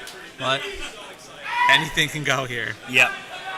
Pressure does silly things to even the best players, right? Yeah, Dean is absolutely nervous in this matchup. Not having that Null Myriad, he is pretty terrified of what this Nagash list can do. So pressure can get to you, especially after 8 whole rounds of Warhammer. This is so much fun. We should add another round onto this. What do you think? Be quiet, Emma. You've said lots of really good things on the stream this weekend, and that's nonsense. We're all going to pack up and go home in a bit. We also have another important game, though. We have. I almost forgot about. Go on. We had, in this top 8 bracket, we did have 2 players go 0-2, and they're playing it out in round 8 for the Tough Crowd belt. There is a belt match between Noah, the current belt holder, and Anthony Trentinelli. We've seen the retreat. Oh no. Oh no. This is going to be massive right here.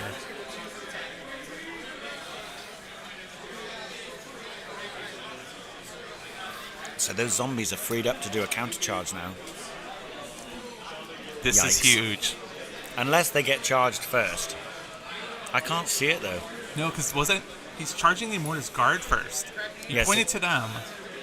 So the guard are going to go in, and then he's going to trigger the zombies, and they're just going to bubble wrap everything and keep it all off on the right-hand side. I reckon that's what we're going to see here.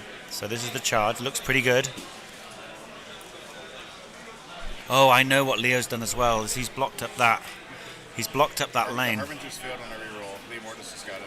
Oh yes, look, we'd missed that as well. The Harbingers came in on the 4 there, because They failed the rerollable charge, which means Nagash will be able to use all-out defense. Yeah. Go find a tower. Just make a shield. Yeah, thank you.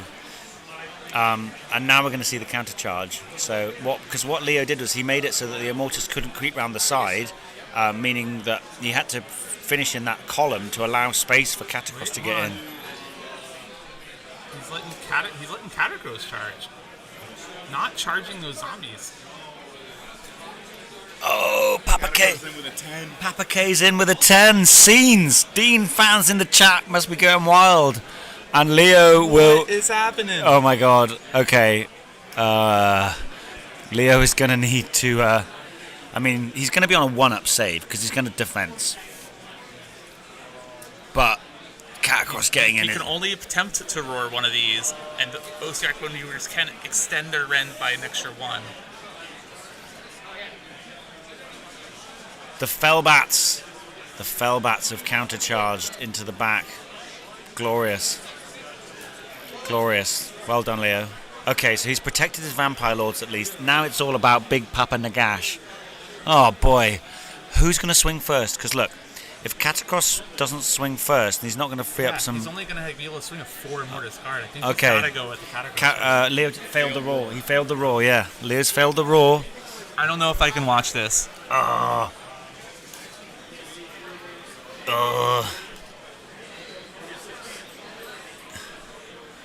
We're clearly going to see the alt defense, but what are we going to see out of OBR? You are the OBR player here. Well, look, now that we've got this is wild. So now that we've got Katakros in, as we said, it's like the employee coming in swinging for the boss. So he is one angry Mortark. This I'm going to bring up his profile because with +1 to hit, he's pretty scary. Is our boy, the Big K as we call him. Okay, so he's going to be having 4 attacks, 2s and 3s. I just heard. I've never done it before from the table. About to see what's going on here. It's 2s and 3s -3, 3 damage.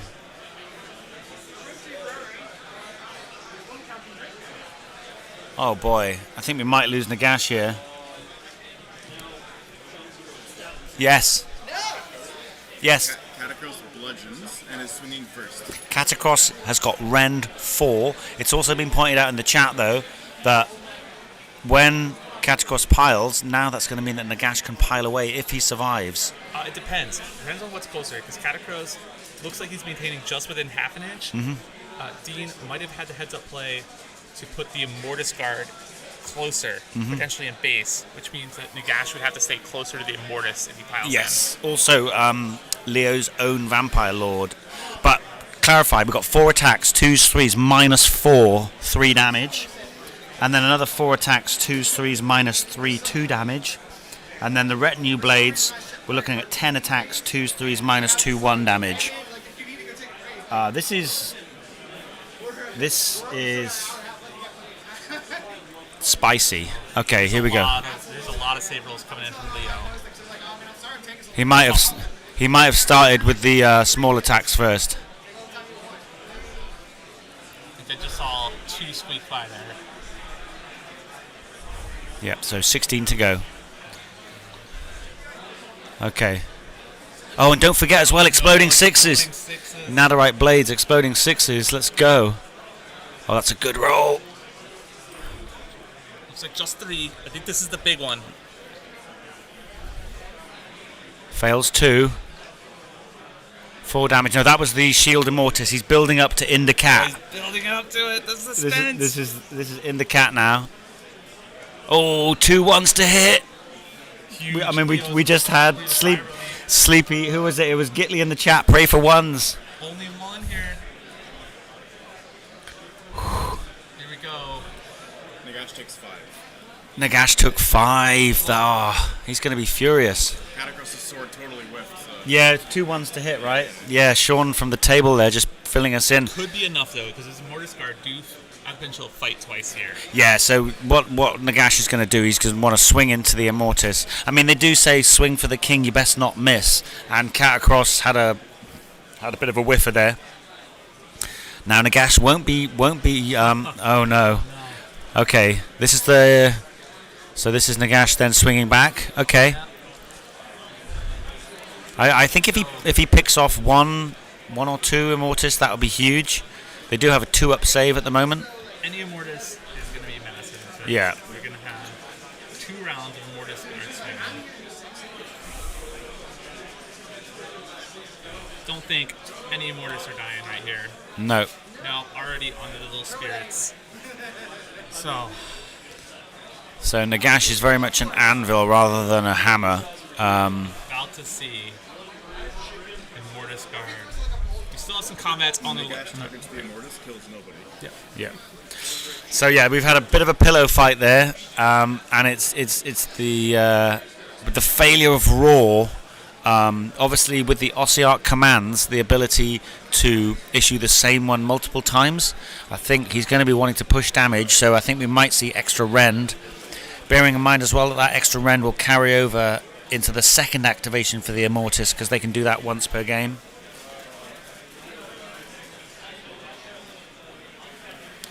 That's a smart idea from Jacob Berry there. Maybe because we've played 7 games of Warhammer already and we're really tired.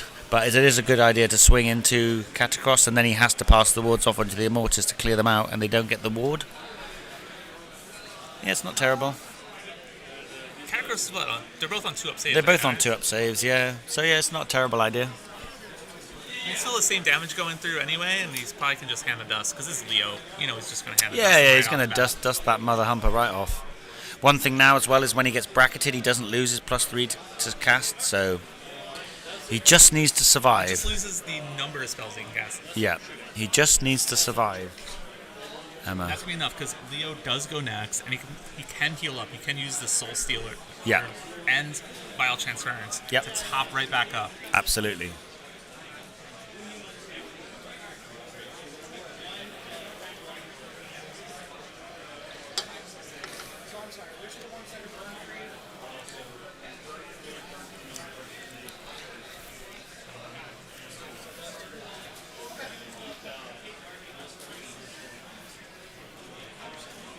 So we're just seeing. Fell bats. Yeah. Death Riders, not the most exciting of No. bats. I mean, it's arguable that he wants those Fellbats to die. Because they're available to then pop back up. So a single Fellbat. Yesterday I spent a whole game against Tom Ling chasing a single Fellbat round the board, and out of spite, I 46 mortal wounded it off with Blizzard on the final turn. Felt amazing. I love Tom Ling. That was a wild game. Love play. Have you ever played Tom? That was another. I have played him before. Yeah, another Soul Blight army in the building. Really popular. Lots of Soul Blight. Lots of OBR. But only 2 of those players, 1 Soul Blight, 1 OBR, undefeated here And this is it. in round 8. This is it. Dean versus Leo. Now Dean got prior into turn 2, and this is his big push, looking to take out Nagash. There was a bit of a whiff to start with, but these Immortus can really power up. So Leo is not. He's not out of it here. He hasn't activated him yet because he still has the pile in. So. One thing to bear in mind is that if I think we're going to see a battle tactic, and probably we're going to see a 5-point turn here. Yep, we should absolutely see the 5-point turn. One thing as well, Tom Meggins in the chat there, who is the head honcho over at AoS World, saying 2 Fellbats could definitely take down the Bone Shaper. Not only 2, but there's 6 to the left-hand side of that Bone Tithe Nexus. We're about 20 zombies because they take down the Os Effector Well, at the bottom. that's our next little combat, right? I don't think so. No. Definitely not. But you can dream. One thing we haven't really talked about is the combat damage is really being neutered by the -1 to wound, which is coming out of the Petrifex Elite, right? Oh, true. Yeah, so that's why Nagash would have whiffed. He did roll really bad on the hit rolls. He rolled Yeah. like a priority roll. Yeah, but Nagash is crazy swingy. Sometimes you do 16, 17 damage on 3d6. Sometimes you do 1. It's just. Yeah, so Leo still does have those 6 bats to come over. We're still in top of turn 2. Dean's OCR Bone Reapers down just by 2 points, 5-3 after 1. Trying to make it happen, see if he can pick off Nagash to pick up a quick W in this game. But so far, who knows? It's going to be down to 6 Immortus Guard that can fight twice. Nagash only on a Mystic Shield and all defense, choosing not to Finest Hour here. Yeah, that might be the only mistake that Leo's made so far.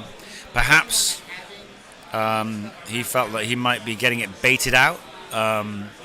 But, here we go. And here go the Immortus, right? This is it. This is huge. This is the game right here. They've obviously pre-measured. I think he's going to get all 6 in. So this is the equivalent of 12 Immortus Guards swinging, because they're going to go once and then they're going to go and they're going to have the strike last applied to them. But because Leo's already swung, so here we go, the dice are being counted out. Leo fans, clench your bums, because this is going to be a squeaky bum time. We got 13 wounds left on the gashes. Immortus going now. Yeah, we got it. It's Sean leaning around, our table boss. This is the key moment in the game, right here. Really going to bludgeon this again. Yep. So we're going to have Ren 3 on these. which means that Leo's going to be saving on 4s because of his 1-up save. 2 damage a pop, then 5s. Lots of explosions here. I'm worried here for Nagash. I am worried as well. Without the finest hour, I'm worried.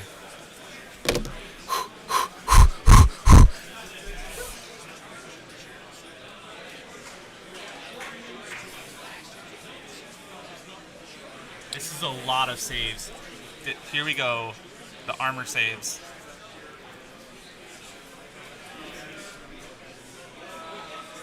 Ooh, it's being pointed out in the chat.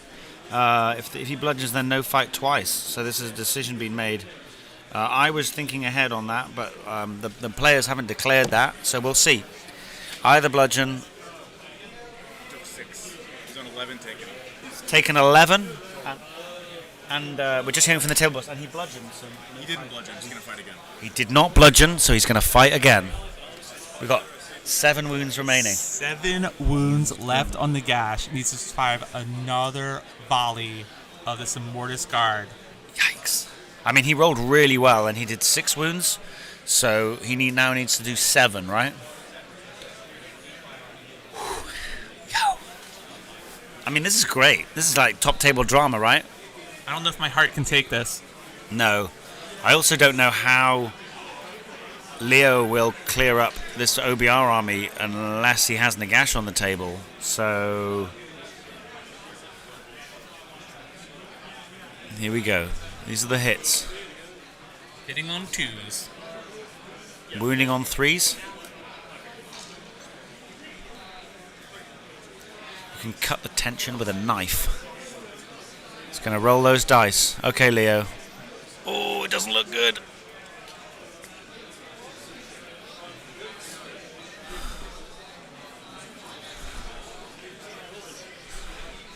Five up wards coming in. He lives with 1 wound remaining. One wound! Oh my god! Leo fans go wild. Nagash has got 1 wound left. Holy shit. Oh my gosh. 1 wound. 1 wound. Oh boy. Oh man. That's like a Gargant. You know the old Gargant problem. Swinging in. Oh my gosh. Ah! I can't believe what I just saw. Wow. I mean, I bet Dean can't believe what he just saw. Probably kicking himself. I don't know where else he could squeeze any more damage out. Yo. I think cat across whiffing is what did it there. One was insane. One Indicat there that goes through. I can't believe what we just saw. 1 wound left. Yo. Catacross, 6 Immortus Guard, charging in to the king. Nagash with 1 wound left. Not even with Finest Hour either. Just Mystic Shield. Oh, and then And then all defense. If those Immortus... If those Morghast would have made it, done. Yeah. Lights out, cut the check. Yo. But we got a game. Yeah. We have a game on our hands. You're seeing it here live. This is great. And now Tom in the chat as well saying now Nagash is going to miscast and kill himself. Ah! Don't even talk like that. This is crazy. This is crazy. But he gets his... Okay, we just compose ourselves for a minute. He got his battle tactic. And I think he's got 1, 2, but not more. So it's a 4-point turn. So yeah. Dean does have both of those top objectives, but Leo has both of those bottom right objectives. So Dean picking up 4 points, but is no longer able to score that top left objective, as this is the second turn in a row Yes. where he has controlled it. Yeah, So so no more for Dean on that top one. top left is Deanless. I'm going to need a minute. I'm just going to go and compose myself. That was wild. I'm going to just go look at Leo's face, actually. This is absolutely amazing. If you're just joining in, you might run rewind that a few minutes. We are now moving into bottom of 2. Leo's Legion of Night, Nagashless, facing off against Petrifex Elite, OC Bone Reapers, followed by Dean Bills. This is the final. Winner take all. The only undefeated players left here at the Nova Open. Nagash left with 1 wound left. That's it. 1 wound. Leo's going for the Grasping Dead. He does have that block of 20 zombies engaged with the the Ossifactor at the bottom objective. Easy battle tactic pickup. He's chosen to teleport his general all the way to the bottom. Leo's grand strat is spellcasting Savant, so he's just trying to keep his general alive, play keep away for his 3 points. But Leo starting his turn. Huge turn 2 coming up here for Leo. 1 wound left on the gash. If he miscast, it could be over. Going to be an absolute huge turn 2 here.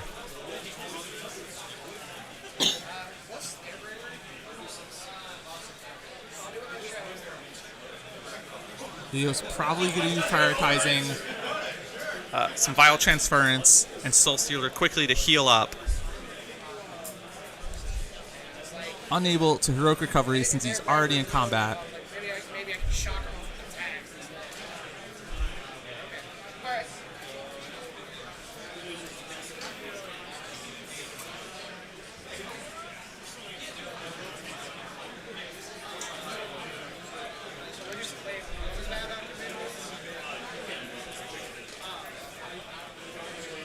Looks like we have the Vial Transference coming out from Leo first. Looking to heal himself off of Catacross. Gonna roll 20 dice.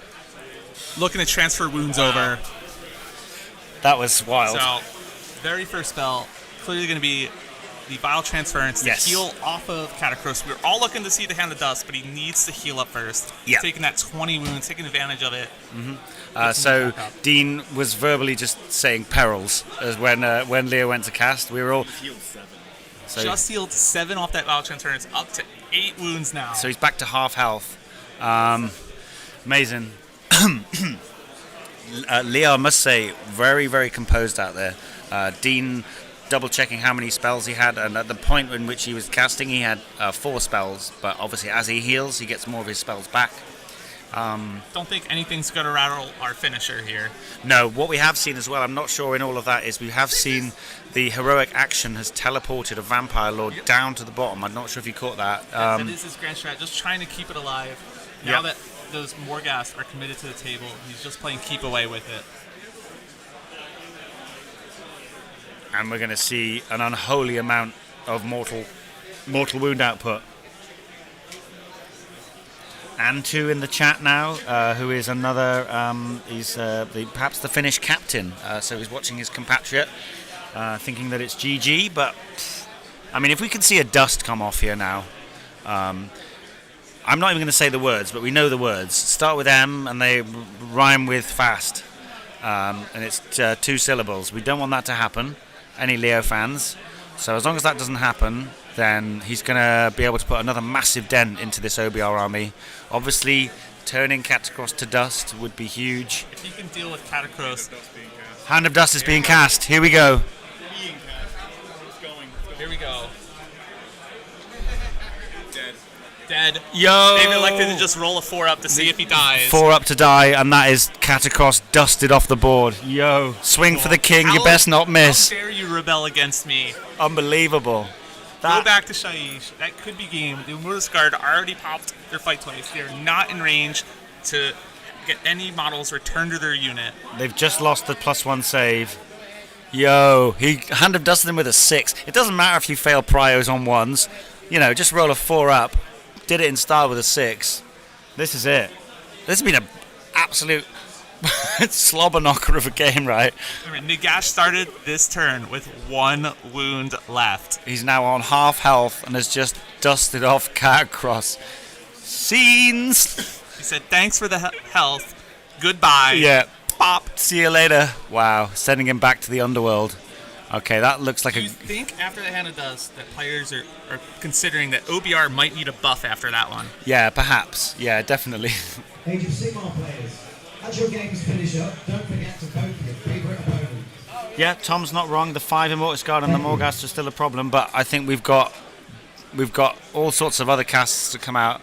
Yeah, he's still got his Fading Vigor, his Waste Away to really gut the damage potential of those Morghast. Yep. Nagash Horfrost himself to hit on twos. Ooh, Nagash just got Horfrost to hit on twos. That means our Blizzard Wizard is down the bottom, not protecting the Grand Strat. So I think we're going to see a Blizzard come in onto the Bone Shaper, who's now He naked. can't because he's going for Grasping Dead. So Yeah, what is the Grasping Dead battle tactic, please, Em? it's you pick one of your summonable units that's already in combat. Yeah. At the end of the turn, if it's in combat, Yeah. 2 points. Oh, okay. So he's got the AoS effect. So he's going to stay in combat with the Oss Effector, but he's going to try and Blizzard off the Bone Shaper, who's in the middle there. which is the general. For spellcasting Savant, which is going to really tip this game even more in Leo's favour. Obviously, we've got the Archai that are a problem on the left-hand side. We still have 5 Death Riders and a Stalker over there. Report from the table, Tom Guan of the Dead, with his zombies. He has vanquished my teammate Math Mallow in the top table match on the lower cut. So yeah, Tom Guan is the best of the he's the second best. Second bracket. Yep. Finishing his run at 7-1 in the GT with those zombies, only losing to Gavin Geiger by Yep. 2 points. Huge. So now we're into the movement phase, it seems. Corpse cart moving around. I mean, he's confident that Nagash is going to outlast these Immortus now, which I don't know. I mean, he's got Mystic Shield back up. He can Still his finest hour available too. Yes, I don't know if that'll be put on. I probably would have put that on myself, but I don't see a token out there. It depends on what debuffs. I wasn't sure where the Fading Vigor and Waste Away went. Mm-hmm. So could be up on those Immortus, could be up on the Morghast. I'm gonna go have a quick look, okay? Fantastic. That is the Owen Jackson here helping me co-commentate. In case you're just joining in, this is bottom of 2 in our final round. Both undefeated players. Soulblight Gravelords versus Bone Reapers. Bottom of 2. Score was 5-3 after 1, but Dean Bills scoring a 6 on priority, sending it in with Catacross and Immortus Guard, going for the King of the Dead, leaving Nagash on 1 wound left after the top of 1. Then Nagash quickly healing up with a Vile Transference, and then Hand of Dusting Catacross off the table, saying, "Get out of here." Yes. And now he's retreating from combat. Yeah. So he's stepped away. What he's got is he's got -1 attack and -1 damage on the Immortus. He's got Strike Last on the Harbingers. On the Harbingers. But it's an interesting choice to put it on them because if the Morghast roll an 8+ unmodified, They're gonna strike first. They strike Anyway. first, Yeah. which cancels it out, and they strike normally. So still be able to swing at the Morghast before Nagash. The thing. I think I would have liked it the other way around. Yeah, potentially, because you get more value from it then, and there's no workaround.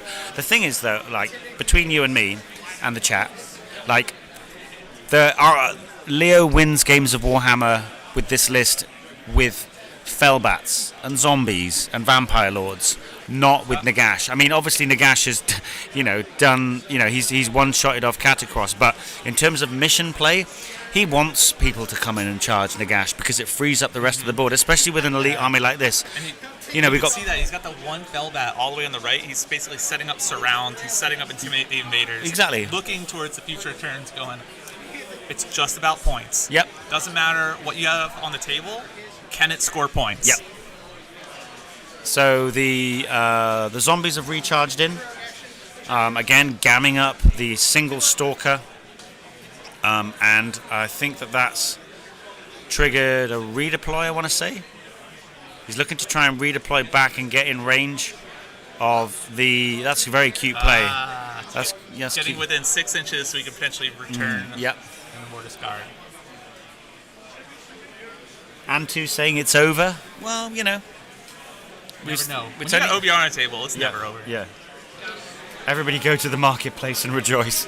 I mean, you can probably start preparing for that, Antu, but, Dean has shown that he is quite the player. He is sat down. The body language is not great at the table for Dean. Losing Catacross, losing that big bubble, losing the ability to heal. He was dreading this matchup, absolutely dreading it. And he understood that you can only dance around the Gash for so long before he's going to come in with that Hand of Dust. He decided to go for the throat, take the punch first, and fell just short. But often at the top level, or in many games, it's very fine margins, right?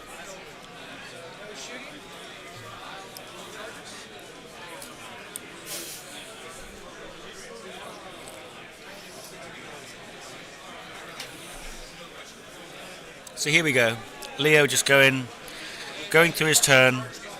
I think he didn't pop the finest hour in that turn because he knew it was going to retreat, and now he's got the backup. I think he's got the insurance policy of if he loses turn 3 prio, he's going to have the finest hour available to to weather the storm from those Immortus again, who aren't going to be +1 to hit. They could potentially be roared. There's And the Morghast shutting off all defense. He's got the finest hour to counteract that. Exactly. Yeah.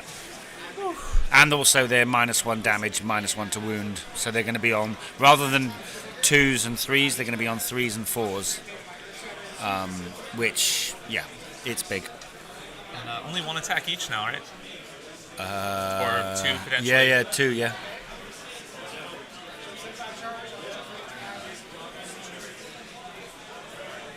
Now Bone Reaper is doing Bone Reaper things by picking up zombies. Yes. Yeah. That's what happens with zombies. Yep. In All combat. all Leo needs is to have a couple there, just hold them in place. If he loses prio, then those you can retreat and charge, but again the board position is nice. So Dean did control that top right objective at the end of the last turn. So potentially Leo just trying to get in there, bog him down, and prevent Dean from scoring any points on his turn. He's already moved the Fellbats down on the left-hand side as well. If Leo gets a double here, it could just be over right then and there. It could be.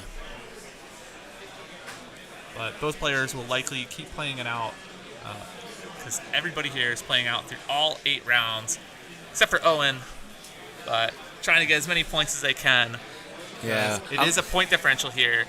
So you have Best in Grand Alliance, like Best in Grand Alliance Death. We just heard that Tom Guan wrapped up. He's 7-1.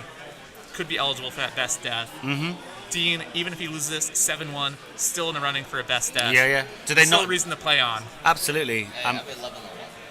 Excuse me. Oh yeah, Tom just made sure that we clarified that he's 11-1 after winning the Invitational. Thank you, Tom. And you can see the Invitational games. We did have them on this channel. Tom Guan featured twice there with the zombie horde going. Yeah. Fun and interactive, yeah, Tom. Just to fill in, Tom, what happened down here in Dean 1 priority on 2. Charged Catacross and Immortus Guard into Nagash, who did not have Finest Hour up. Left him on 1 wound. Catacross then drained some health off and Hand of Dusted the Catacross. That makes sense though, right? Nagash is the real dad. Exactly. Big Daddy just Slapping down all these wartarks. put the hammer down on him. I'm going to do one thing. I'm going to run off and see what's happening in the belt match. Oh, absolutely. Shall I go? Get us an update on that. I'll get an update on the belt match. We do have Noah, current belt holder for the Tough Crowd, interdimensional champion of the AoS multiverse, facing off against Anthony Trentinelli for the belt. Probably the second most important game going on here at Nova Open. Did Catacross pass those Mortals into the Immortus? More Mortals. I think so. I think that's ended up why one of those guard ended up dying. So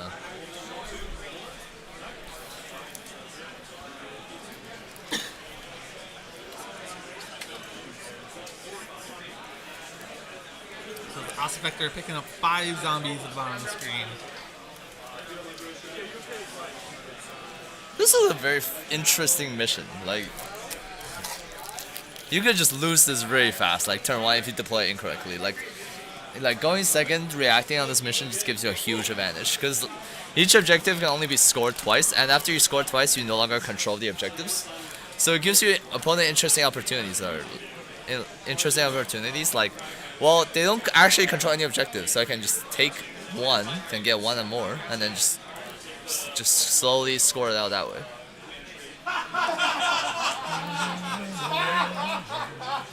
Leo has lost every prio all weekend and just lost this one by tying on a 1. So, for the second time on stream, we have had somebody win priority with a 1. So Dean rolling a 1. Leo, for this second turn in a row, rolled a 1 on priority. Check his dice. Thanks, Tom.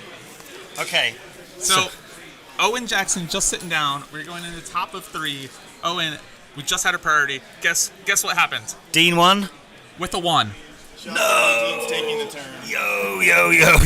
No one. We will be going into Ossiarch Bone Reapers, top of 3. Yikes. Okay, see, it's not over. Put the bunting away, Antu. Stand down the marching band. We've still got a game. So, excuse me. I ran over to the top tables. Math Mallow was just packing away his models after being pumped by Tom Guan. So Tom Guan won that, as we said. And I went over to the belt match. So, this is Noah Singh versus Anthony Trentinelli. So it's Beasts of Chaos versus the Flesh Eaters. It was 15-10 in Anthony's favour with Noah about to go, but I witnessed him blowing up his own Brave Shaman's head with a blizzard. He only did 7 mortal wounds on 46, but rolled 2 1s and killed his own wizard. So that's the dangers. Also on table 3, Jacob Brandon with the Cruel Boys against Caleb Walt. What would be your prediction in that game?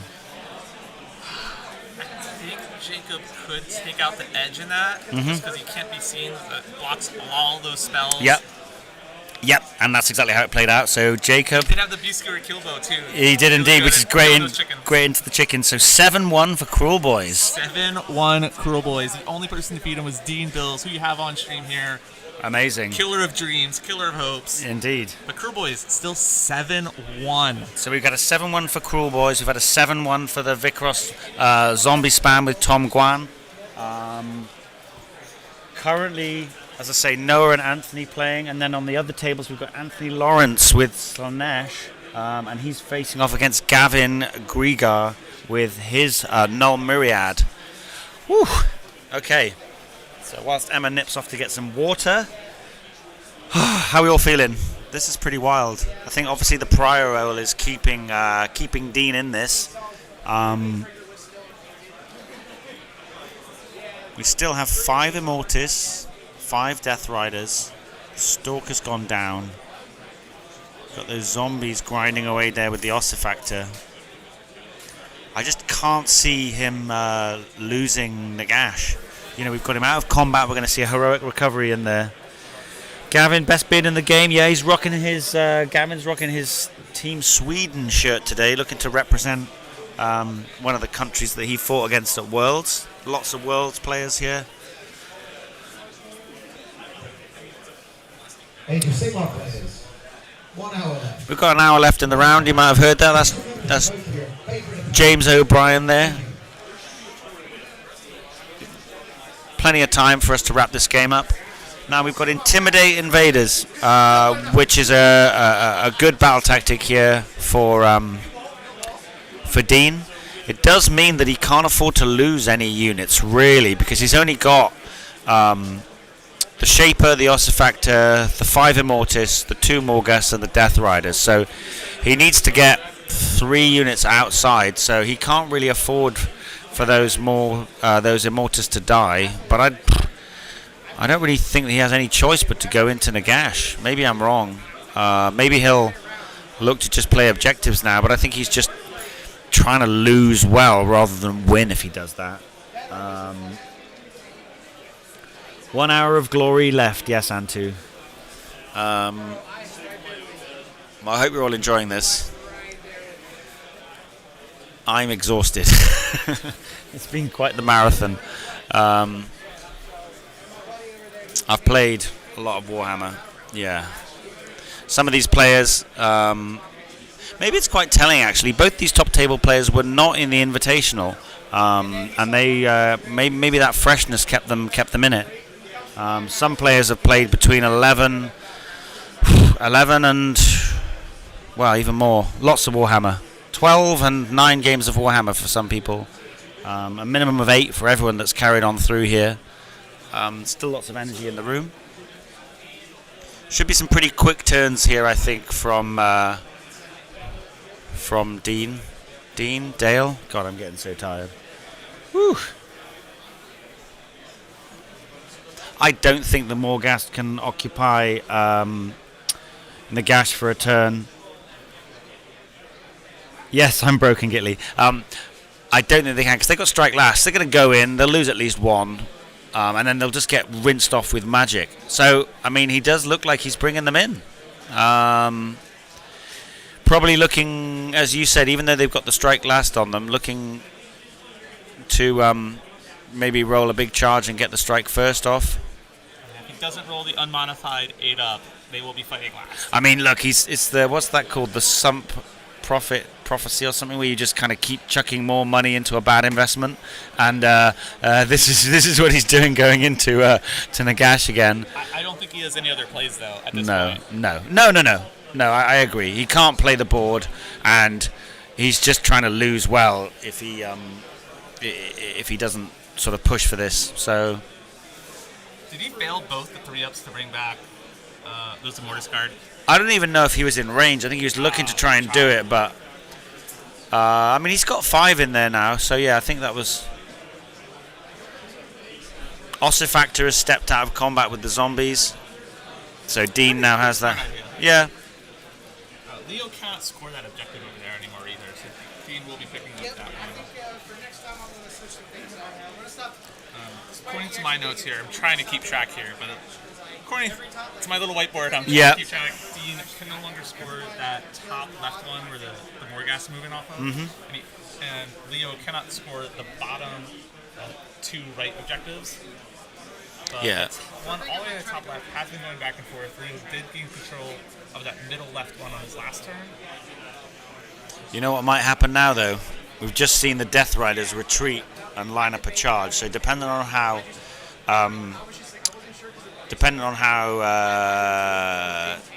Dean, is it Dean or Dale? I'm so tired now. It's Dean. It's Dean Biltz, isn't it? Dean Bills. Depending on how Dean charges, then we can see the Legion of Night countercharge come in again. That's the thing with this Legion of Light list and with the sub-faction specifically, the opportunity for skill expression is huge around the teleportation, adding, making models count as extra, the counter-charging.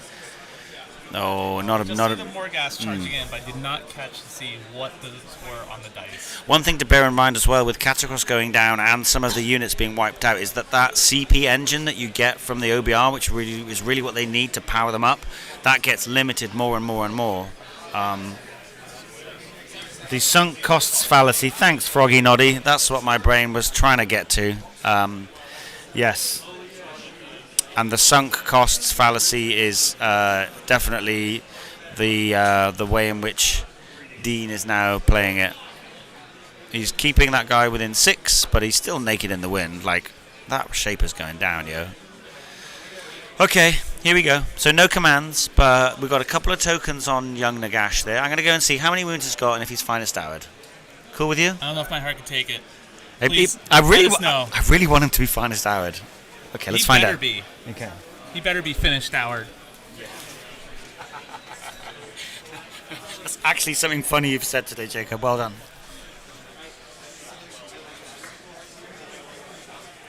So the Immortus Guard, though, are a bit debuffed with the Waste Away, so they will be wounding on 4s and only doing 1 damage each. The Morghast did have the Fight Last spell on them, so unless they rolled an unmodified 8-up, they will have to fight last. Oh, looks like Leo failing his roar.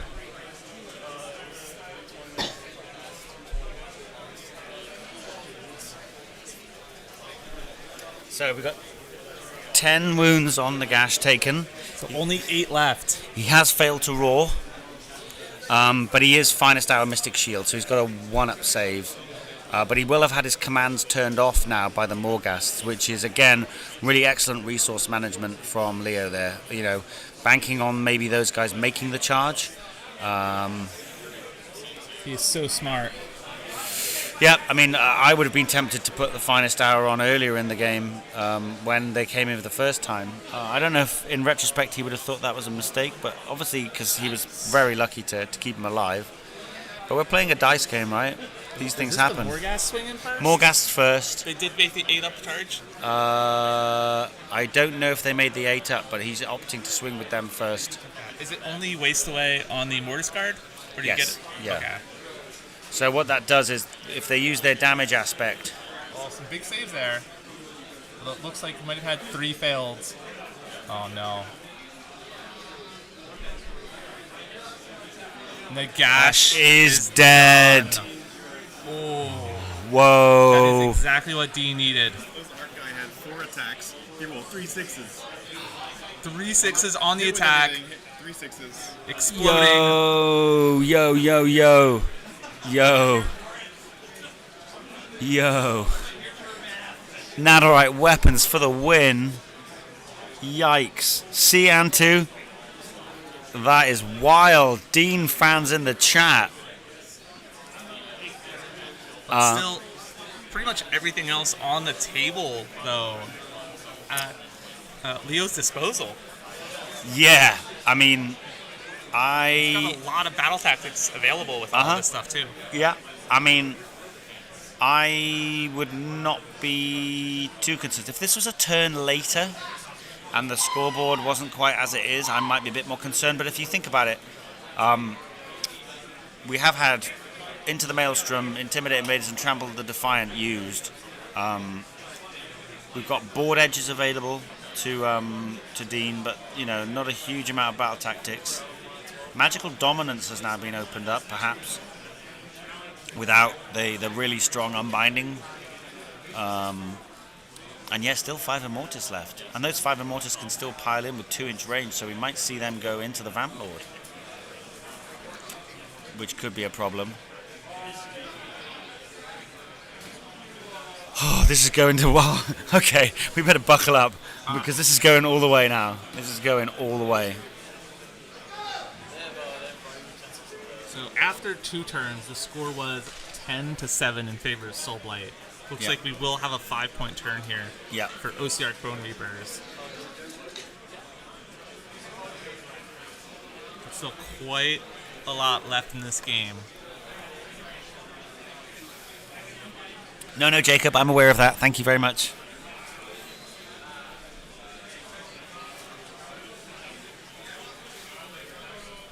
Whew. Turn 5 game, baby. Yeah, I think you might be calling it there, Sean. This is big. Thanks, everyone, for joining us. This has been... I mean, I thought when you saw Leo's first turn and he was just pumping out all those mortals, I mean, we can't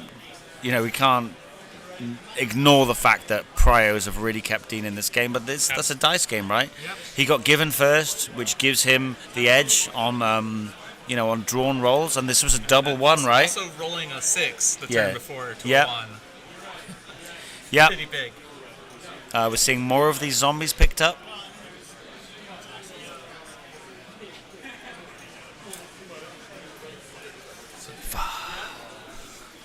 I just realised I can't swear. I was going to say something. I kind of petered out. Yeah. It's going to be a close one in the end. Yeah. For sure. I mean, we've had Leo going deep into the book so far because we've had Endless Nightmare and Grasping Dead. So Those are pretty simple ones. He still has 3 super easy battle tactics that he's set up for. He's set up for the surrounds. He's got the Feldats on the end. He's got his Vampire Lord. Easily achieve that. He also has Intimidate the Invaders. Very easy to achieve. Yep. And then he also has Callous Overlord. So all he has to do is take one of his summon units, yeet it in. Yep. If it dies, 2 points. Amazing. So Leo has it in the bag for battle tactics. Yep, Leo has it in the bag for It's battle. just can he score the primary and keep that going? And if he's able to do that, I think he takes the game because he's already built up a lead over the first 2 turns. Yeah, I think it'll be fine. I'll be honest with you. We do have a game here, and the thing that is in the favour now of Dean is the fact that a couple of his real fast units, in those Death Riders and also the Morghast, they're still on the board. We don't have access to run and charge because the Stalkers are gone, but he does have the pieces that can zoom around the board. So, like, I've been playing an army all weekend in Beasts of Chaos where you have to play Stay Away and you have to play the edges and run around, and you haven't got much saves. So similar feel here for Leo in the way that he's got to approach this end game, but he has the recursion Yeah, we're seeing now. Can these Immortus get in? It's real close. I did call it though, didn't I? It's almost like I'm quite good at reading games of Warhammer, isn't it, Emma? I think you've done this once or twice before, haven't you? Just a couple of times. I wish I was better though at playing. Really do. Maybe I should just stick to I think this. we all do. We all do. You're right. You're right. I'm winning at life at the moment anyway, so I don't really care about the game Looks as much. like we will have some swings on that Vampire Lord. And he's brought in the corpse cart. Look out! Oh no. Those wheels are gonna run over. Corpse slash. Whoosh. Yep. We still okay. Look at this! I love the micro from Dean. He's a real technician, isn't he? Very calculated. Yeah. He's doing all the math in his head, making sure he can get Nagash down to one wound. I don't think that was part of his plan, but certainly keeping him in range of those Immortus. I have to say, I think that those 6 Fellbats in the bottom left, I think they might take the game for Leah. It looks like he might not have the reach to hit the Vampire Lord, but by tagging in combat, it can't heroic action to teleport away. Yeah, which means that he just needs to hard roll a Blizzard. Obviously, don't forget. Although he's getting ready to roll some dice, so maybe I'm wrong. I mean, they do have 2-inch range on those halberds, so maybe he's got 2 in there. And the Vampire Lord can all-out defense now because the Morghast were the ones that were shutting it down on Nagash. Yes. So Nagash was unable to use it.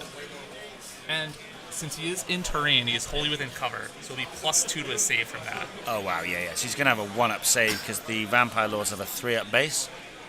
Yep, I would be disappointed, very disappointed if for Leo here if he loses this Vampire Lord.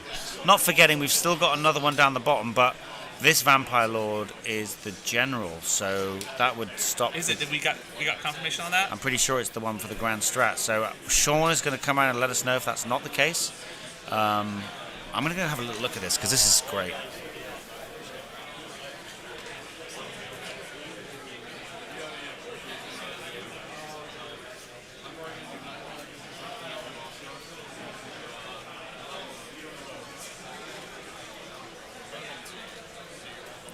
So the Vampire Lord has succeeded with all his saves. Vampires do have the hunger, so any damage he does here to these Immortus Guard, he will be able to heal up.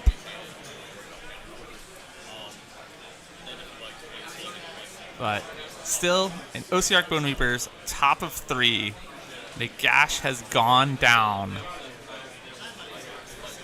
And we'll be getting into bottom of 30 Soulblight very shortly. Quite the opposite of the game. In Leo's last game, we saw Anthony Lawrence's Slanesh kill pretty much everything except for Nagash and the Vampire Lord General. And Leo still used that Nagash to run around and pick up the win. This game, the opposite. So far, we've only seen Nagash slain. So Leo's all these tools. He's got plenty of battle tactics he's able to achieve. All he has to do is score 5 points a turn, and he should just win this game because he's already ahead by 3 points after the first 2 rounds. Okay, yeah. So that is the general. He survived, and now we're into Leo's turn. But what Leo can do is he can just retreat him out and then tell him what. Yeah. And we're into. This is the bottom of 3 now. Yep. So we've got. Was that that was a 3-point turn there? Oh, 3 points. So hold 1, but not hold more. Those zombies in the top right would have denied the 3 Death Riders. Yeah. And then he only has That's one. The middle objective. Exactly, on the right because side. the top left, which is the number 4, had been switched off for Dean. So Dean currently only holds middle right. And then after this turn, Leo won't be able to score that top right or that middle left objective, which is going to be huge. Yeah. Because he did control those on his previous turn. Yeah. He's already turned off the bottom right Right objective. where So he he's brought the unable- zombies up. Yeah, he's unable to secure that this turn. So So he needs to be very careful. He can hit hold. He's definitely going to get the hold 1, hold 2, hold more from that top right, likely, and that middle left. Mm-hmm. But he needs to set himself up to hold both of those left objectives with that top and the right ones in the later turns. Dean's got 3 primals, Leo has 2. Okay. So there's a big talk on the table, and our table boss Sean has just updated us. So we've got Dean on 3 primal, Leo on 2, and pretty much one of the only chances that Leo has now for blizzarding off that little Bone Shaper is now, because if Dean gets the prio, then he can just going for it. It looks like he's teleporting all the way up to the top left corner. Oh, so rather than leave him potentially in range, He's pointing to the Fellbats. I think he's going for surround, using the vampire at the top. Surround. yeah. And both the Fellbat units, he's got one on the right-hand side. The other one likely will run all the way down to the bottom. He does not want to end this turn on that bottom left objective. But he does not want to start scoring that until next turn.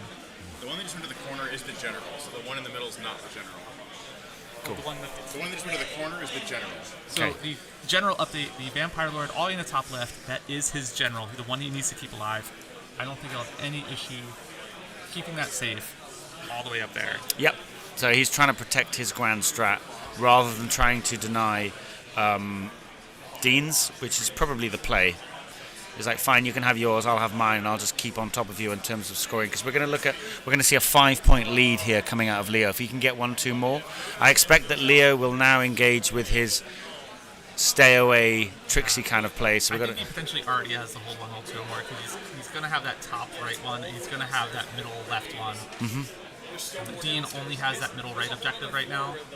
One of the only little tricky things for Leo is that he can't just sit on the objectives that are far away from Dean.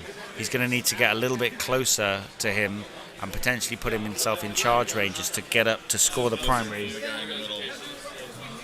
So Going for the high risk blizzard in the middle. on an 11, I think he might have just box cast Just it. boxcard at 12. But he does have more big skull, so he's +2. Yeah, he's shut it down. Shut down. So the Blizzard Wizard fails.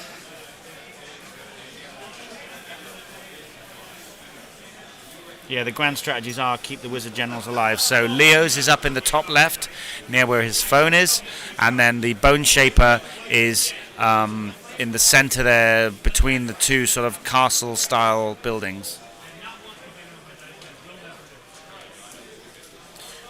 Maybe have a little look at your board again, please, Emma, for the objectives. I just want to try and get my head around this. So Dean's unable to score that top left. Top objective left. because he did it twice in a row. Yep. Leo has earlier had scored the bottom 2 right objectives twice in a row. Other than that, they've kind of been trading off on these other ones, but Leo did control the left middle objective and the top right objective at the end of his last turn. So, unless I'm mistaken, after this turn, They will switch off for him. They'll switch off for him, and will only have 2 objectives left, which is perfectly fine. That means next turn he's just going to be looking to pop on to those objectives. But Dean still has pretty much the whole field to be able to control. Yeah. So that could become a factor here. But with a 5-point lead after this, it could be a little comfortable. So he's going to be tiptoeing, making sure that he is not tagging that lower left objective until next turn. Yeah, which is exactly what he's done there with the help of Dean. Again, like I said, I think those 6 Fellbats are potentially what's going to get him this one. And then he also has not lost any of his summonable units, so if any of those die, he can bring them back on a 3-up on his turn or a 4-up on his opponent's turn. So we're seeing the Vampire Lord now step out of combat with those Immortis. Corpse Cart doing the same. Tiptoeing on the objective to get an extra 2 bodies on it. Yep, nice. And wouldn't be surprised to see those zombies step out of combat. They're not going to win that fight. Yeah, absolutely no reason to leave. But then him he- back. He can, but Maybe he wants them to die, though, so that he's got another option for bringing a unit back. That actually might be part of the play. could also, because they're doing Mortal Wounds, could see if he could out-trade those Death Riders that are left. Because they will be out 3 attacks each. Yep. Single Fellbat still there, and he goes to the board edge. On the right-hand side. Yeah, Leo's just got a lot more moving parts at this point. Yeah. I mean, He's going to pick up this surround this turn. He's going to have Intimidate Evaders left, and then also the Chaos Overlords just sacrifice one of his summonable units. So he can basically eat anything he has into any of these OCR Bone Reaper units and basically kill them for points. a single Fellbat could do it, right? Oh, super tight, but I think if Leo is able to just play the battle tactics, which is exactly what he's doing, he's just looking to secure 5 points a turn and close this one out. Yep. He will be ahead by 5 points after this, and I don't see any way that Dean's able to pick off that Vampire Lord to deny a Grand Strat. No. No, and with the heroic action, it's a bit like when you're playing against KO. You know, you chase down the KO, you get real close, you maybe even touch them, and then boop, they just ping over to the other side of the board. Like having the ability to teleport the unit away that you need to keep alive is like so strong.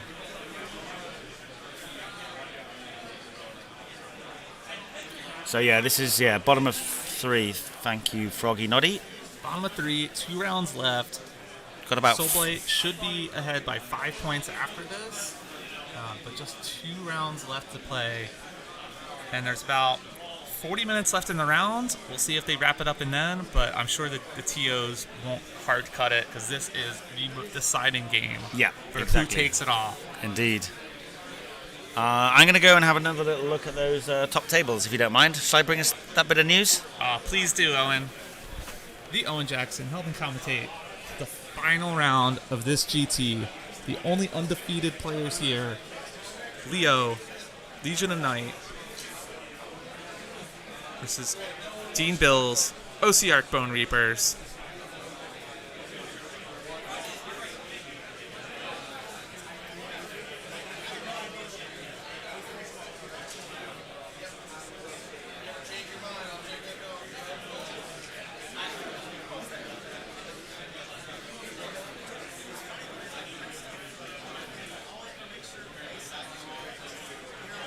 Looks like Leo electing to keep that Vampire Lord in combat with the Immortus Guard. He does have cover. He is +1 to save from all defense. The Immortus Guard did already pop their fight twice. They can no longer do that.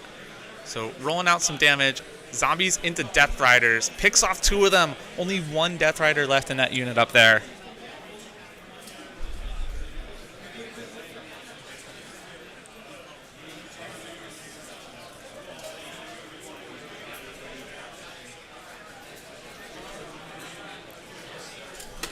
I think he might be just trying to sacrifice. This is the Vampire Lord is not the general.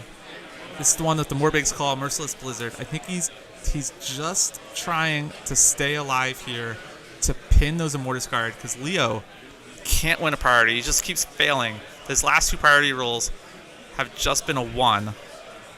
So I think he elected to not retreat him out and to hopefully pin those Immortus Guard in combat so that way he doesn't get the rest of his army chopped up there.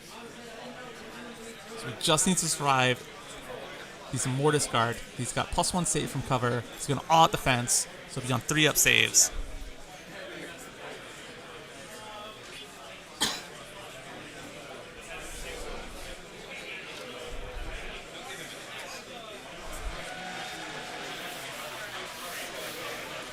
Owen getting a closer look at the table for us. We're about to see. It's going to be huge. If the Vampire Lord dies here, those Immortus Guard will be freed up.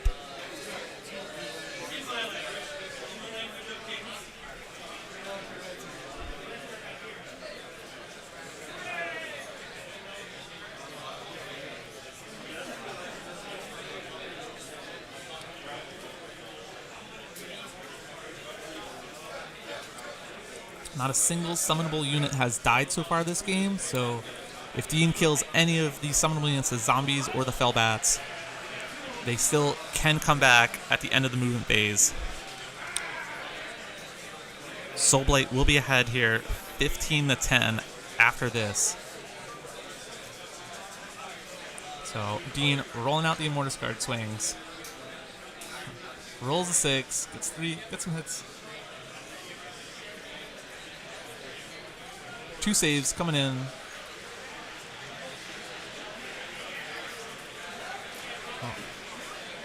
Oh, elected to put those swings into the corpse card. So Leo lifting that corpse card, no longer doing mortal wounds on the zombies with their wound attacks.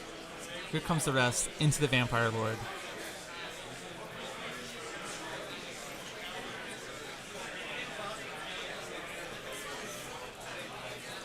Oh no, these are all going to be 2 damage each. 6 upwards. I don't think this is going to be enough. He failed too many saves here. The Vampire Lord has died. He went for the gamble to try to pin those Immortus Guard, and instead lost the Vampire Lord and the Corpse Guard. A bit of a disaster for him. Whew. Terrible roll on it. The gamble did not pay off there. So I take it that our guy Dean got the prio again, right? No, this was still combat phase here. It looked like he elected to leave the Vampire Lord in combat to try to pin those Immortus Guard. And they picked him off. They picked not only him off, but one was able to pile in and tap that Corpse Guard. Oh, snap. Okay, Yeah. that's not good. Oh, man, this is going to go the distance. Oof, well, stories from around the tables. So about to get our priority roll soon. He just turned those Death Riders into more zombies. Wonderful. So huge priority roll coming up, but please let us know what's it look like around this amazing hall of Warhammer. So we've had Gavin Grigar, how do you say it? Griggles. Griggles. He faced off with his OBR into Anthony Lawrence's Slanesh. Leo has won a priority roll. Leo has won a prio. Oh my lord. Whew. Okay. Sean, Leo has won the priority? Yeah, Leo. Oh my gosh, He's he only did got it. 2 available to score. It's the black one and the one back in the corner. 2 of them, yeah. Oh boy. So Leo, with only 2 of these objectives available to score, He's debating taking it. Yeah, he's thinking about whether he's going to take it or not. He's got to think about this. While he thinks, I'll just inform you that Griggles went down, taken out by Anthony Lawrence and his Slanesh.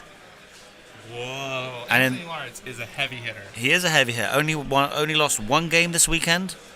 2 because he lost to Leo as well, didn't he? He lost to Leo He round. lost to Leo last round, and then he lost his second round game as well. But yeah, big win here with the Head Knights of Slanesh. And then in the belt match between Anthony Trentinelli and Noah Singh, Leo's taking the turn and he's doing Intimidate. I think So Leo with the turn here, he's going to choose Intimidate the Invaders, which he already has set up. He's got Fellbats, he's got Zombies, he's got the Teleporting Vampire Lord. I think what we might see, he could Heroic Action, move the Vampire Lord onto that number 4 objective, gain control of it. Then at the start of his opponent's turn, could Heroic Action and just disappear, secure his Grand Strat. glorious. And then, see, here it is. Here's the Heroic Action. That'll claim that objective. The Fellbats are going to move onto that bottom left objective. He's already going to have Intimidate because he's got 2 units of Fellbats and a zombie unit in his opponent's territory. Only 1 zombie unit and the Vampire Lord in his own territory. So he's already going to scoop up a 5-point turn here with just 1 Heroic Action. But what you can see is he's going to run away.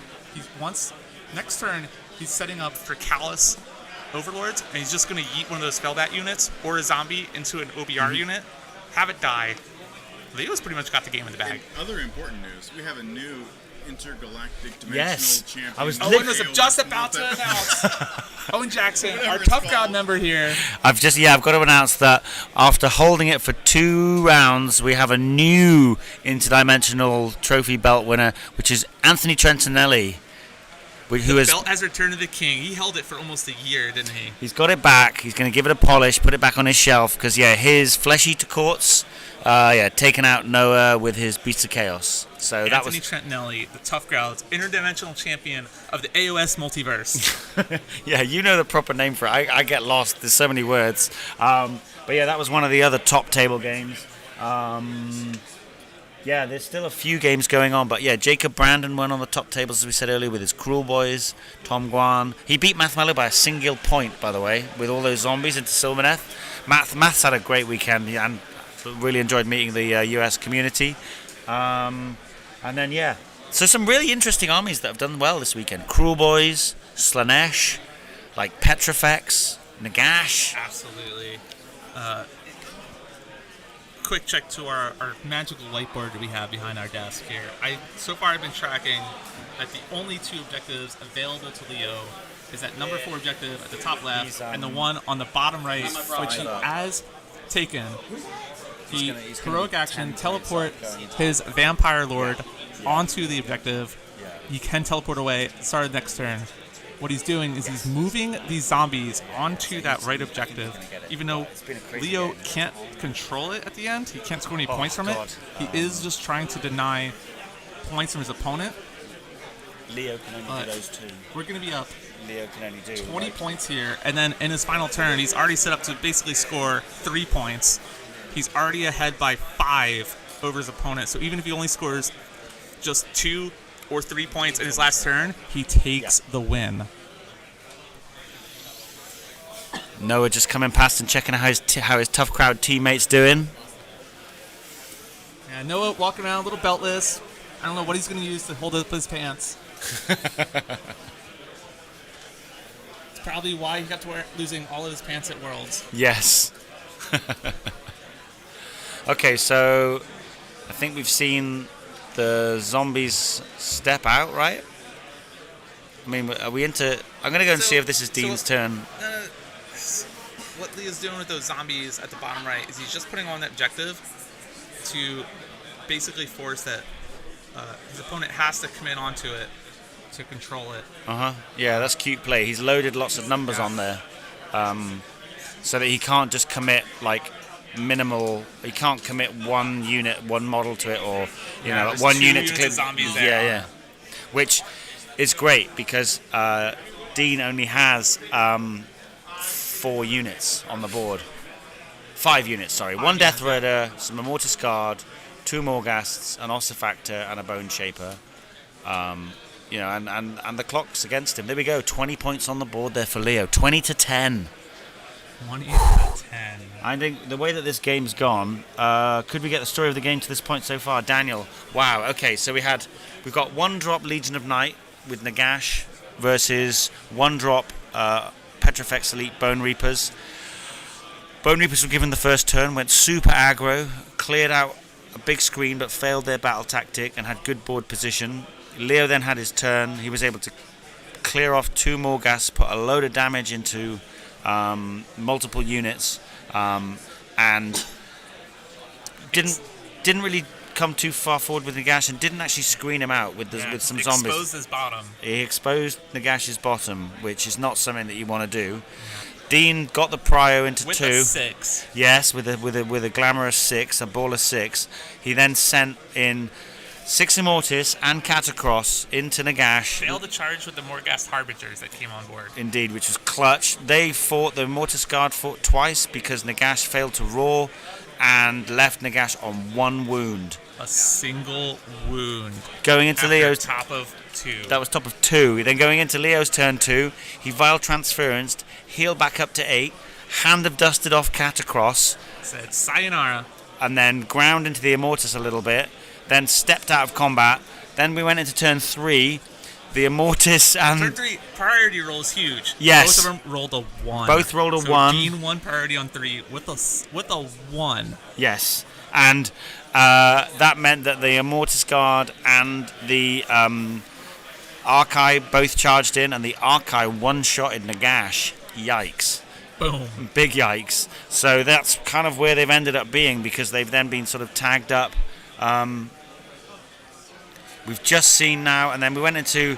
Now we're having a couple of really sort of tricksy turns from Leo, whereby he's bouncing around the board, picking up battle tactics, using his Fellbats and his zombies to score.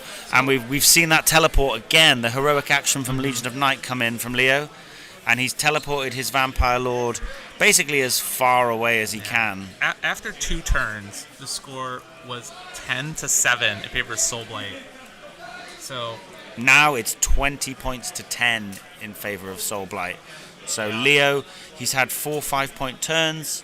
He's just keeping it going. He's looking to keep his grand strat, which is spellcasting Savant, and looking to just, basically run out. I think if this was a 10-turn game, I think Dean gets it. But as we're in a 5-turn game with limited battle tactics, this is feeling like Leo's game here. But This is bottom of 4, so only 1 round left for both of these opponents. now Sculptor's Entourage has been taken. I believe is that to do with making charges with with the Immortus Guard. I'm pretty sure that the Bone Shaper and the Immortus Guard have to make charges here. Sculptor's Entourage. They have Mortis Guard and Mortison are contesting the same objective wholly outside of their territory. Oh, So okay. it's only going to be eligible on those top 2 objectives. Yeah. Which Dean's going to be looking to put that all the way in the top right, though. So contest. I He can contest. Now he can. They don't have to be on the same one, do they? Because the center objectives are not wholly outside his territory. Oh yeah. They're partially within. Oh yeah. Well, he can't do it then, can he? He has to make a charge. He has to make a charge into the zombies and pile in. So Yeah. Dean putting himself in a position where he needs to roll a charge. We saw it happen turn 1, where he failed a 5-inch charge and did. failed a battle tactic. Yeah, I mean, this is the strength of Soul Blight Book versus OBR. OBR are an incredibly resilient and hard army, but they don't have as many battle tactics. You can see that early on, Dean used up 2 of the GHB battle tactics. Rallying 2 Death Riders back. This game. Okay, that's interesting.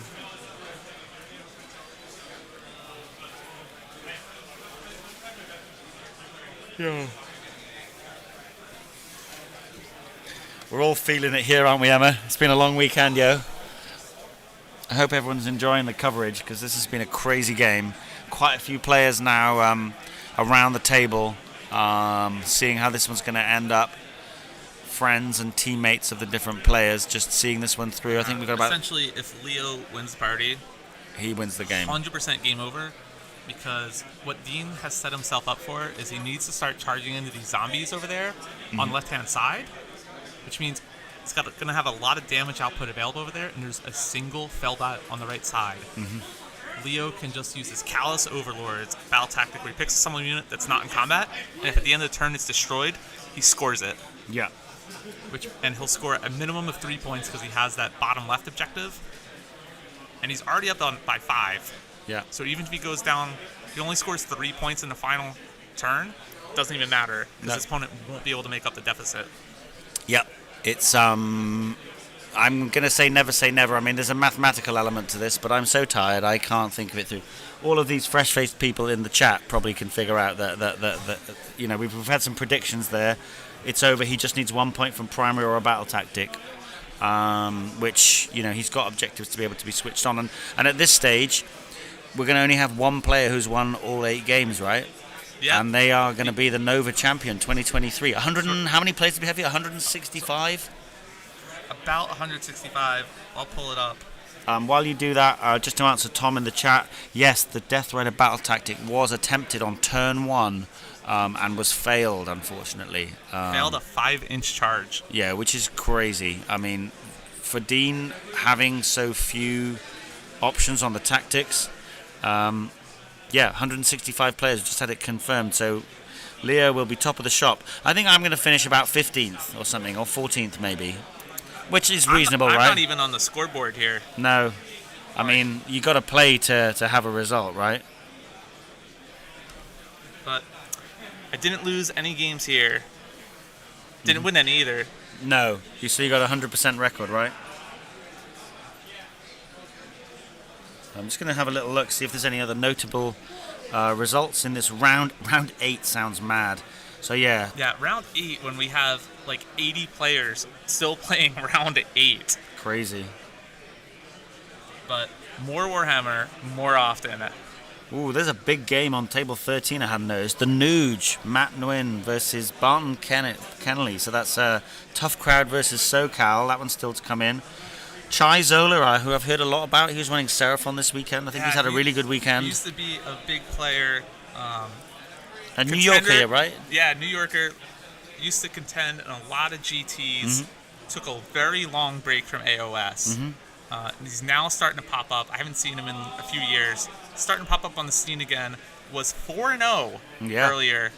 And then in Game 5 against Dean Bills here. Oh, Dean got him, right? Chai had his Kron spine too close to his own army and ruptured it.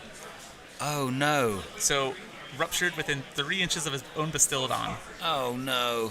Oh, no. Disaster. And that was game right there. Learned a valuable lesson. Wow. Yeah, that's gonna be tough. Oh, look at that. Ryan Byrne, table 17, Bread.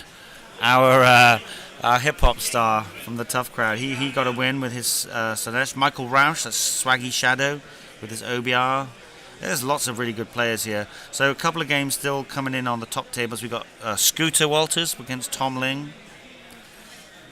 We're just seeing now Dean in his turn. He's moved his Archide across to the left. Yep. While Dean can't score that objective, he's basically turning it off for his Nice. opponent. We have seen, though, that the Ossifactor, which is up in the top there,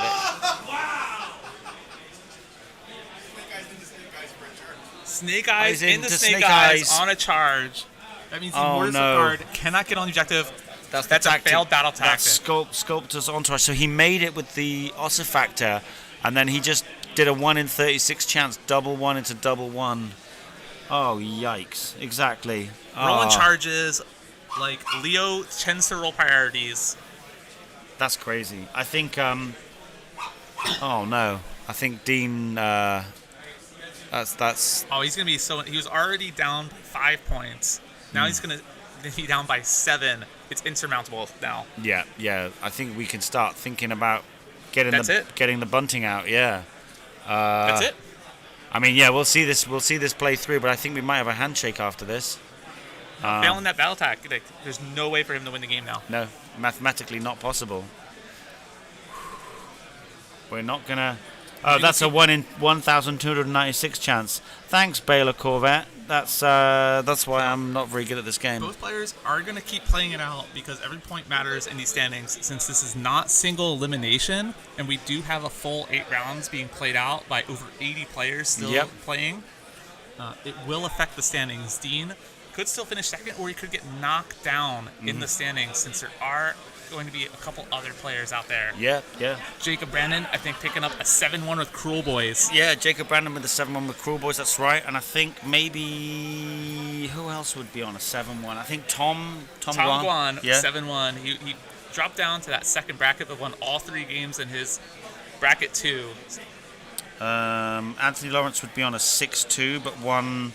He won. He didn't. I think we might see Jacob Brandon picking up second, dependent on the size of this loss here for Dean. Tom Guan is going to be our bracket 2 winner. I think Scooter might be finishing on a 7-1 as well. Yeah. Or no? Or did he get Tom Guan? Yeah, he got Tom Guan. He got Tom Guan, yeah. I'm going to just go and get my favorite player thing that I have to sign before I forget. See you in a minute. So, we're going to keep streaming this until it is 100% over. But the writing is on the wall here. Leo has been max scoring all of his turns, finishing out turn 4 at 20 points, setting himself for a minimum of 3 points, essentially, on his final turn. Dean Bills already behind by 5 points earlier in the game, now failing a battle tactic, which means he's going to be down 7 points off his max score. So Leo will take it because there's no way that Dean will be able to get to his grand strat, which is to keep that vampire alive. He'll be able to teleport that vampire lord all the way to the bottom left, potentially. There's no way that thing's going to get touched. Here we are, priority for the final turn. Let's go, Leo. Totally impartial. 3-point turn for Dean. So 20-13 going into turn 5. I think Here's the heroic action. There's the heroic teleporting action. it to the bottom left, potentially. Well, he has to be careful. There is the Morghast there at the top. Uh-huh. So Yeah, he can't be. He just where needs to put be slow down here. Be a little bit. he Slow might, down, He Leo. might be taking the turn here. Magical dominance, keeping himself outside of 30. Wow. Please hand in your best sports or favourite opponent jokes as your game's finished. Thank you. Interesting choice for magical dominance. Thought he would just gone for the callus. He had the one fell bat there. Could have charged it right into the Mortis. I think he knows he's got it, but he's just, Running it up. yeah. He needs to slow down a little here, though. Make sure he doesn't make a silly mistake or anything. This has been fun, hey? It's been absolutely crazy. At turn 2.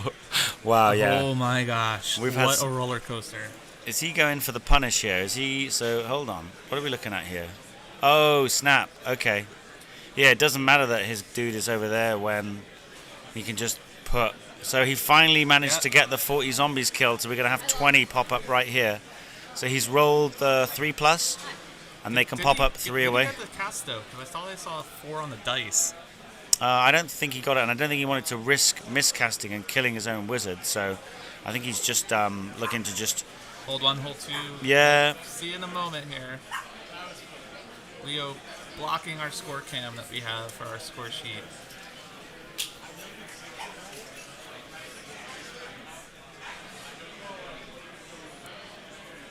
But gonna see the handshake here. Here it is. They're going in for a hug. Ah, they're going in for a big hug. Going in for a hug. Oh, he was able to He was able to take it. Both players mathing it out, giving his opponent the magical dominance for the last turn. 28-21. Woo! Leo, the dump truck, taking it 8-0 with a Nagash in a meta of now zombies. Amazing. He said, Fair play. I reign supreme. Yeah. I am the Lord of the Dead. What a game. I'm going to go give him a hug, and then we'll wrap this thing up, yeah? You want to see if he wants to talk at all? Give an interview? We're going to see if anybody's available to chat. Yeah, let's see if he wants to talk about it. I'll go and... he's just talking it out with the player now, so... Super clean game. We're going to give him minutes. See if he potentially wants to come. But Leo picking up his first GT win here in style with Nagash 8-0.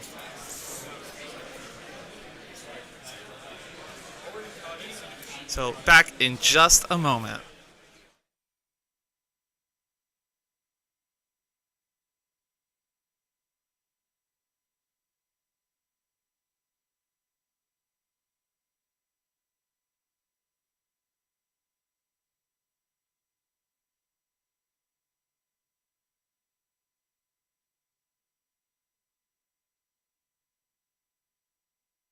We're going to let him have his moment. Letting Leo have his moment. Yeah, he's going to just hang with his homies and, celebrate. So, wow. I mean, just as a slight aside, he took a little break and he was giving himself a hard time. He was really worried about his round 1. So just for all players out there, no matter how good you are, Soulblight, Invitational, and GT. On both. Soulblight, yeah, they're a pretty good army, right? It's pretty good. Apparently better than OCR Bone Reapers, buff Bone Reapers, apparently. That's Yeah. all I'm seeing. Yeah. So Leo was a bit stressed about the first round, and once he got that under his hat and got the momentum going, then not surprised to see him take out a big tournament like this. Great player, kept his mind in the game. And one thing as well, you don't win GTs without good lists, right? I need to maybe do that a bit more rather than taking all these hip. His list is incredible, Yeah, especially after seeing it piloted like this. Mhm. Man, Yeah. put on a master class. Yeah. I will pass on hugs from all the people in the chat. We hope you all had a good time. We've had a brilliant time streaming We're this game. exhausted too. Whew. I will pass on all those hugs. Owen, I think that's thank us you out. so much No for problem. joining me here. You're very We're welcome. gonna sign off. This is the 12th game streamed here on this channel. You can feel free to watch the rest back. Incredible Warhammer Age of Sigmar played here. Amazing. Leo Routinen takes it all. The only 8-0 player with Nagash. Legion of Night. Love you all. See you later. See you later.